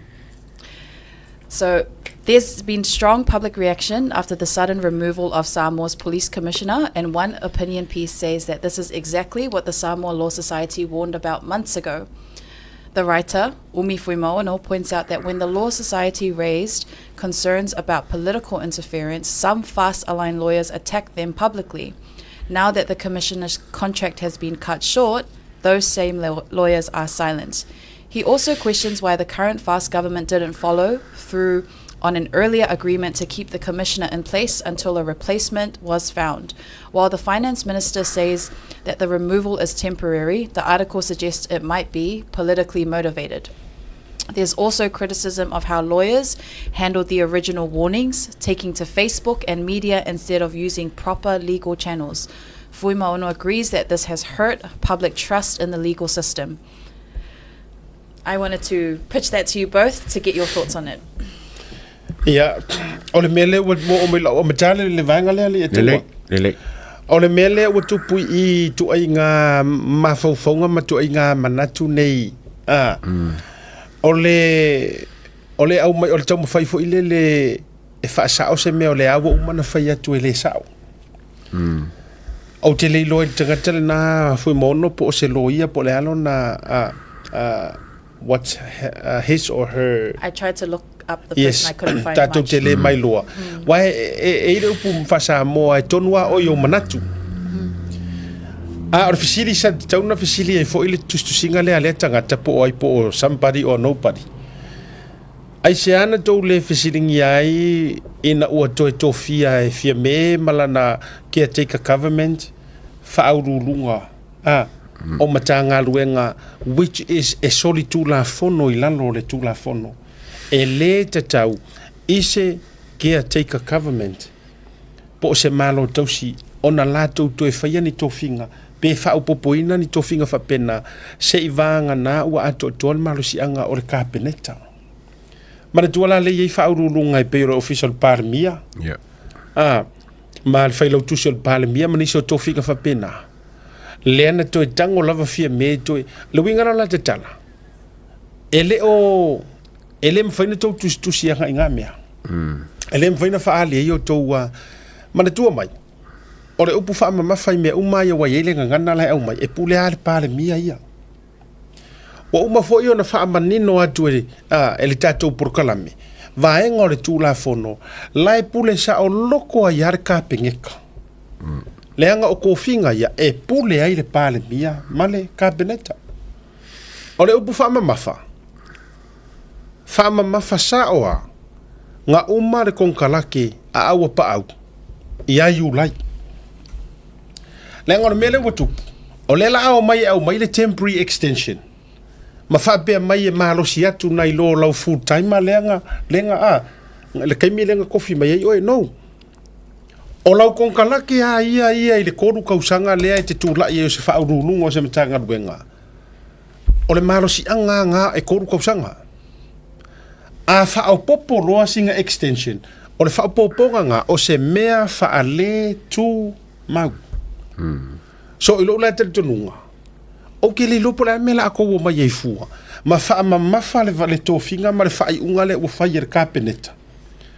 A o fai unga a o tofinga le na fa popo mai ia le komisina o se mea fa ale tu mau se ia mai al fai nga palo ka kele ma maua se isi komisinga se ia moses komisinga fo o le fai sa tu por mele mo le ia tau le tu mana tu le foi na uma mai fo ia kai fa ale ku mau mai fo ia man tu o Mona Lisa le sa ye te nga fa ale tu mau ina o te uma waru e se ia fa ma vai iken kaio e oi o ele uma le konkarake iken kaio ai ngaru e se ai longo loko foki e fo inga wala talata na ile taimi olana e mai ai o lana le winga fa matalang e ye me unexpected o mai nga o laita o to ilalo o le pule fa maru ale kapeneta ona unga kirkiro ye ile mele ai ole au mai fua e fa mafa tele le mea ile se mea matua tele ola foi mafa ko apala yo pa la mafa ko apala wa fa ya so ya e te toi apala ya la uto fa sa laule nga luenga fa komisina mafa ke le nga ile fo ko apala o fa wa wina la filinga ma toi ha hinga oi o le mel ngai pule her ka pinge ka ya la tu la una ali etu o ke o kiro ke le ka ku singal ka opu wala ngai folding ma ka ele I follow le me akola o ka fa ke ngora observe I o nga ola ko publishing se finga ngalo po se mangako fa ka wa I mea o ka ko wo fa fi wo ke akole lu ba so ka ko karmoing le fo ko la ngoma mea warenga kulile komisinga e pule la minskara ko e marka pinge ka wala ko ora ko anga ka fingaru ngale mai le venga e fa ngona pesca ka e ke lo ele ka fa ma ka le fo o ba so ko ngula ba nga kulele le komisinga o ba so ngale nga makale le campaign ole o fo nga la o fa la pasai a fai mo ka ko ka pinge ka o le wa maka campaign lea al kangaka lea kasinge kaka o le siri o nga whale kongo ele li whangange le whorau whasainga o le kuri mea kau whai e re kau whakaria se umile se umale se mo se kom Singapore kuri wa me mo wa umana kong kalake so he can be sacked anytime longo lua o lewa langa le mka upu lea o lo mo kwa a fia i li poki ang ka whai kau ai li poki o trucks kelo me kau trucks e a fia kama lea Warren kuli mai elifa lawa mga ko konganga kuli ala nga kuli langa lewa look at the trucks mo la makar campaign ale filo e markanga lea le masalo mia mka upungi so e kia ula ia nga fea ai o ke whango ngofo lele o koe mai la puseva o se mangaku wa pala mo kako kalongo so iai mo koe langa ai whakau wa ai fōringa mo reka o ke kalongo o me mka upure le lua basu kalo e ngofo kakale ke wala i fonga fisa ro failanga article publish le arab seva e langa lako mka upure ka langa peka mi mo lafa o le si va ngale ia tawa ia manino lava o tau ia le tau te e mele i o ko mangingo mo tau malamalama o le wish le o tangata le u whaaku mai ai le whainga malo al fast pa le mia mai la audi ai sea o le langona ma le wish mo le moonga le o tangata ia sa ili le mele ia mana tua mai e tolu ata ita i ese o la tau leo ma o la tau manu rauti la auli ngai ko ke si la fia le Samoa ia la fia fu Samoa la ukele ngai si la fia o tau au loto vale ia le tau te tau mafai e toso fa ata ina fa por kiki le anga mele ngai ko ke si la fia o le mafua anga o le maua le anga ku mau mai la auli le amtanga tu lo la auli le male toa au vaku ni kangaka su au vaku le anga ele ngaka nga o le hit and run ai male me ka ole whakawinga o whala au whasainga. A le ai filo ai suafa, o le iai suafa. O tangata ia. O le winga la le na whaiatu la utala. O i fo inga alu. Va hai le fonga va au la au le mali e toa ma fia me. Ua le i oe fia me a vaku ngangaka. Mana tua mai la sa mo ina ia manino. O kou ie kou ke ele wha amale ave ese mai o longo. O ngai ko ke e finga ngalo le aku. Le anga ngau anga karikongu le atunu e whakua inga o kou Samoa. E paroka o mai a fia me. Yeah. Le la wo wha mani no atura vanga lea. Anga sila fia e Samoa e au le finga ngalo fia me. Mana tua mai, la au le mali e toa. Fia me na o mi mta afa. Ma kuila e pasa ilele. O kuila e pasa ilele e fe momo wai. Ele ilo kongu e po fenga kuer ko ingar mele. Yeah. Ele saka kaunga ku e lango sa ilingo na mio kongu ai oso mai manga porkiki. E lango e ia longa ko mai. Mea kau economy ma mea kau kamau ainga manga mea. O kuila e pala. Sa pe o no to tatulou. E fela fo ina e peau ele i mau ku kongu bo feiro ko finga ngalo i mea. Langa fo yo isia nga kama ye afia maingo i o kama fa mo inga kuila e pa. Lono winga. A fai la si la fia kuila e pa o la fa a fia mongi ang kama ya. Never ever ngau we sa ili la mio kongu. E lua la ka ia nga kilo ia ile atunu fia me Naomi. Ma la ule mali toa. Le nga ua valo la fo nga va ka ko upu fai ngofia ua masai le la laufa. Onga ua le agree le sa avea maka ikai. E avakungi au su e fafo. Ai alanga le la auli le mali toa Samoa e ka kau i le whainga malo o ngā avaku ka ngaka su e me fafu o whela le na tutu wai Samoa mena le ute fia anta ya o tau ia le e whaari o tau manatu mata upu lea o ma kua kou whongare whaatau te e ar fina ngalo lea kuhu le anga foi o ai o ta ita inei le ua tari tonu ina e Samoa a le ua whailoa mai le paroka ai se si makua le ai ma se karikonguinga o Samoa nga iai kulo wala wo fionga le sa fa pikom salvalasi o fia me ngaumi e fai mai tu le epa la ya ni nai tangata i ku maloya a o sa fa piko matua i lucia ya fa ko goinga no more trust awa anga paroka fo wenia e ka ai fala e matua ta fitia le si suilea O le ale winga o whaamatala le uto whetua. Langa o manatu e vange kongu mai runga me le ae whai manga kua kuai le au whaatau te eia. Ai mai se fo i le loa society malato fina ngalo. O lo kou whaakau ke erenga ma le ai tui i le fina ngalo le atunu. O le ale fina ngalo le akungu. La avere mako langolango la au le mari e toa. La avere mako langolango le fast. Se i o mai se i sairi mea ia. O tō maua mai. So, o le wha moka ai po o le wha, po le ave ese ai o longo. O le fulfillment ngā. O le whinga ngalo le atunu. E ka kaunga o kousi le fia. It's part of the plan. Lenga mango le plan. Se i su ere mele, e whawhiwhenga su e ai ngofo i oi kongu i. E whawhiwhenga vange mai runga mea ia, pe a whai o le wha lave ia, o e ma wha se mea. Mana tua mai. E leo so mātou assumption, ua tele mori mau. E o ofo i leo lo i tonu. Let's watch and see this. They will come up with a lot of evidence. E la tau te mori mau wina i mea lea all it needs. O le whainga malo, e ave ese marika ngaka le wha lave kukongo le mea lea. O le la o tele o malama, po o fea le rule of law, lea karangoa mai eir ko o kele lea. Lea nga a whai e kau ke o le rule of law, lea ua pale le government of the day, vote and elected by the people to fulfill the need and the wish of the people. So how can we fulfill that if the same person and the very own person, lea maka umai ma suspicious, still sitting there making decisions? Yeah, o ngā mga ia lau sau. E kia ura ia o le mokoa unworthy lava o longo e sau whai kaiminge kongo le komisingo leo. Mai, e lua me ke kele a ke wha koe le, e lua me ke kele.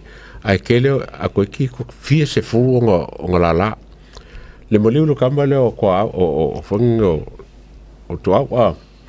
A fia ele hit and run, a fia e trucks, a fia e whanga, a fia e kupe.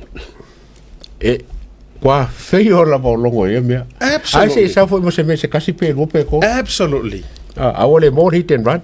Ai se inga rua ma isi mea ia. Le whanga kupe trucks. Ne ka ngoe kamba. Ka koonge le mea la kabai le ya carpet. La ia mo ia me fai susuanga. O mo kwa kala fea ngai lava le kuli. Kwa kala fea ngai ar kuli. Fa fea o ngale kuli se kanga le lo fa ngā ruenga. Sau se kanga kai lo fa me ia pa ai lo fa sa fa kanga fa ro ku per malo ma fa yang fa alo me fa penga. Ai le fa ngā ruenga ngale ku yo. A foi le na tonua. Ole pato le plan le na vatu le no tu le fast. Ole plan le yai e su ele ha mi tonu. Ole fisiri la, how can we do that? We've tried le su enga ole ha mi kongu mua. Alai ko be singa longo. We've tried. Sa ka ko mafai yai. Ole hare kadi. Ko fa sanga mai kala ua ko kanga kai sa ka mafai de ku so kanga kai alanga ko su ele ha mi kongu. Ai fa sanga mai longo ka koso. O se ha mi kongu nga mea. Lea la whaafetai i lea tua e tauara mai lea tunu. O menga ko whaafekai ei hana ma lea taua. Whaafetai sa moa lea kungu pele, whaafekai fo i a whai sa koua mga ia so ma leo, whaakau waa mga ingisi o ngā whaiar ngā ruenga o kau alanga. O la kou pule lea. So o le winga la utala o le pato le plan le mea lea. Lea ia o se pato le plan leo mai loa ave ese ia. No, o le pato le plan, o le so e o lea mio kongu. That is the reason o ke karikongu wa iau. Na pa lota umai Samoa ko kele. Okay, la uliar mali koa wa mako karikongu. Wa mako karikongu e iai le mea le. Le le o sa o fai. Mai ya oe ma fia me mala audi. Oi sorry ma tuila epa. Le la mako filfilia oi. Wa o markele o kausanga sa mako fa moe ya kuila epa fa kai longa ilonga kaimi wa uma. Lena mai si taimi le ale uma ko vai akunga. Wa fa boru vevesi ai mafua mai. O le ami o kongu lava ngai. Alenga aver mako fa ko kuanga ya fia me malongo. In makanga ruanga leo ai sau. Fail fail.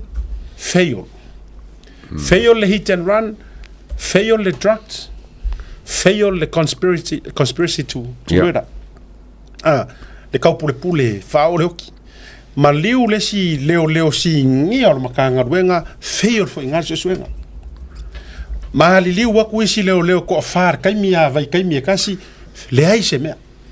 Mai ka ko nga o mea fail, sau le ma liu o le professor ngai, whaariu le fu se kaimi vave. Fail. Mai. O le halari lo tau malama nei ai. O ai ngia ku ngu va lea I lalo le lale ngai, nga o mea fail la me whaia komesinga. Ai sanga ko ai ko manga nga o e pui. Ko ke manga nga ko e pui I whaangofo I. A la ofisiri lale atau. A whaafewhea ngai lale ngai whaava yaso. Ai a kua whangare tua I le hami o tonu, mamatua avela iai se malo si anga ma se komai ia Samuelu le ua kulau. Ia afa masanga le ua pale mangeri kemi. Alu ngai la sua kanga o vakele. Ai mafai e afa masanga Samuelu. Nga come with evidence ma turn around na mea le I ngai whaava yaso. Ai, o sifi. Ala lo whakono winga ngā lo whakoera ukala. A tatou alu nei la ma tau whaiwhai kou kusi ngai o kou ia kou ke fiaka mamai. Ma kou whai mai o lea politics overrides principle o a umanga mau meu kou kuskusia mai. A whaiwhai ngai la le tau whaatau matatau ma le tau whaafia popoto. Ai mawhai nga turn around like komisinga le o sa whai ngai kaimi ngai mo se whaava yaso e mawhai nga whaapopoaku pe ale I maua. If Afamasanga Samuelu can come up with something. Ola la skala la ko fia. Ai já vou ir não querer pegar foi aí. Me lá ngaring fasa lau le bango. Ola fasa lau le bango. Se kan que foi ngaro. Yes. Wa o ala so okay kapit. Ele me foi longo nga mo. Le me pico sin foi ngo fio me uma. Ele ai sa longo se jeras. Ale vai oki. Le como foi ko le so nga malanga se ele ia fia me. Fa fera mo foi esse me pa foi le so le. E o le so nga ke le mafai nga providing. Le nga. E foi de rosa mangi media watch. Ia ka pa so ka. Vera le we ke wa sa mangi media watch woro roko I mama fo nga ka kalule. Back to you, Hannah. Well, good work. No, thank you for sharing that with us. I'm going to end in a more positive note. So this one is by Talamore Media. 200 Samoan women receive free driving and EV awareness training. So congratulations. Samoa launches free driving lessons for women. So Samoan Land Transport Authority has launched a free women's driving license program offering lessons and electric vehicle training to 200 women. Supported by the UNDP and funded by Japan, aims to close the gender gap in driving licensing and promote green transport. Only 25% of licenses are held by Samoan women. That might be a good thing. I think the men drive mostly. Well, so this program helps improve access to jobs, education. Because you've and I'm sorry to say that you are the worst drivers. I do not agree with that. I'm telling you that. If I wa mumu mai mori wa sui lang wa mori an le ako an me ale aka fa ya ko e fa sanga mai play mai ka ko ne ngala sa ole for orange le. Oh, so you orange in fa ya. You must be a worst driver. but over 500 women applied. So it's good. That means that it's a program that works and it's in high consultation with the communities, showing strong interest in the program. So yeah, that's the good news I wanted to end with. Congratulations to the 200 women who got selected. Yeah, very good. Maybe you're cutting accidents, Yes. Okay, if it's for that, then yes. Yeah. Why it drives slow off? Yeah, come on, well, that's part of the reason we have. If you give I'll give a kula le ungo avoka vali. Le ai whaatai ai I tamaitai. Io e, le tele o le tele ai le saunga le mūrungo le wala. Ai e always ai sao ia le whasinongo au wala tamaitai. Nei lori ia. Ora ke le au di ia whaiwa pe wara koi loa umai sao ar whasingonga ki ngā o le ai tamaitai. But taurunga le matou por kala me vanga le viafi ole mana ia fa tai foi lau tapenanga hana tai tele wa o swinga le leia me se fo le tatou media watch le ngata so fua ma fua no fai aso e lua le vai aso fua ka vai le weekend atoa ia ona ia maleas freile ia ka va mai le vai aso atoa fa tai foi le tapenaina o le winga lo famtalanga fa tai wa da moa au mai le mele le law society da moa ya ko ikanga ia te o la ofisiringia le finga ngalo sa moa nga mafua o nga paloka le kungu ile fast mari tai inga la aulia mali toa ele o worry kele la le kungu kulawa lono winga ele o worry kele le kungu ngai me fa ka un kaso ifuanga ele o worry sa mai foi o le result o le paloka o inga e fua ia tatou issues fa mua la fa fonga mai la fionga de par mia mana na fainga malo o la fo wata oto ala la to fofuanga i va enga e ave ye fa mua a si sila fo o le launga le ngala unga ku ia le ita pipil la to fa la ulo ka un garso fonga la sila fia e sa moa se le ye kulo ele ia yang ka ko fioki mai ni mo mole le mangi su ma di mai sa moa o ngo wale ai wale feingu ioi so la sila fia sa moa o kala pipelo umanga mea kala wore makikiva o lai mo tupe ai ua tasi le to fa to mo mpuli i tu au mala to ai ngal tai ma va o fonuti ole a averka ko fa mua la ka ko pikinga le angava le au mai ele el fast su enga ole Hamilton ai sea wale lo loa ka mai tu lo wa vanga la iti teneti wale lo loa teneti wa maua mai lalo au wala lau papa wa fa tau fo la au fa sai nei fa le onga wa fa tau fo leo wa fa tau le taulanga so on mai lala o sila kanga ka Samoa this is the real issue ele is a real issue le kama le kaunga ka ele is a real issue le se va ele is a real issue se wafu kele fai i vayusu ele ngi real issues ngame a ole mata upu nga mua se ka ko fa sangala aver fa mua ile ia la ule mali to malana fainga malo le nga ole mele le oso solo fa mai le ataua mahana ole malosi ole alwatu fo la fa saina ia e mese fo wa ka loka kanga ka ile ngongo kia leo o alato ayat tau mai ole fa mai menga ele mafai la o nga fa kanga le mele fa au if you have the same person nga fail mai isi nga trial he himself le foi number 1 le ku inga ngisi o molima ola unga ka walunga e ta walunga il mata upule malo ya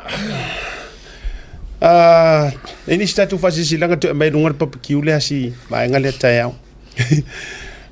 fa mole to wanga le ya il barbecue ya alo foi mafanau ale sungal tamita ilo ya pethone semo ya i Beach Haven it's an offshore right ele address na tu lunga anaina ya lena ole ma lamb chops chicken sausage potato salad green salad sapasui oka o poke available pui ma ya poke ole oka ya lena oka fa wa ya fa wa pe fa konga awa ya ya malo ya oro kilo ko do pesa ole tau mate uma ole mana yo tamale Samoa ya ora pre-order na mafai vili numero lo ta uilunga ya ai tolu anga ilunga usapa po au me ai fatau ona saulor kiliva fa mole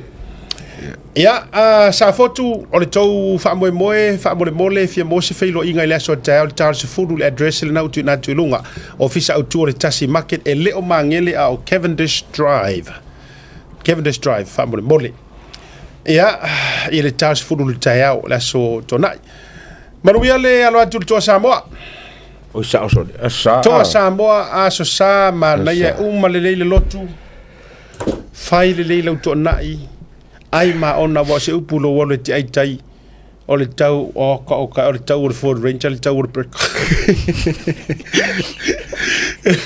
Le taunga ta Samoa o la utala muli alea. Malia whenua fo. Le ase tau sila fo i le tauma fo i le atu le au tapua i matulang whapena. Ya.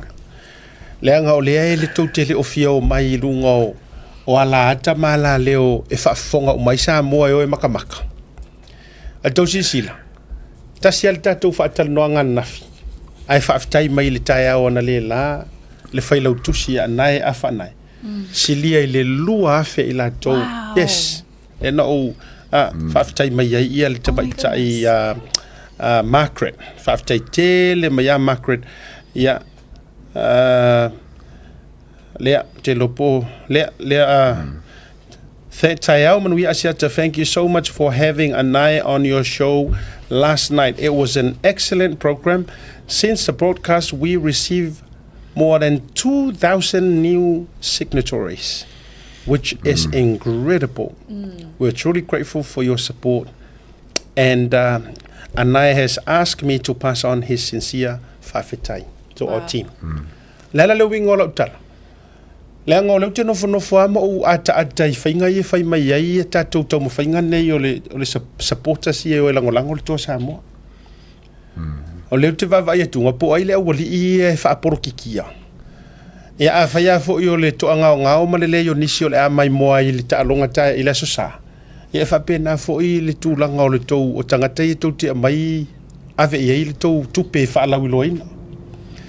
A o lea no nofo atu i e tangata mua e tautua community e malama ma community au kilani a ma ua ma Godfather sunga le atau ma te involve fo i mea community e a o le mele tuti o maito o tangata i le o le community e alo no winga pau fo ina a whaivela o fiu e tautu le langa o le e kankangi mai i a Great Peters CEO o kiwi ale liki angi usila kankangi mai e to tangi mai ata tope faina tu leile se fulu afe o tickets e tangi mai au tangi atu yang fatu money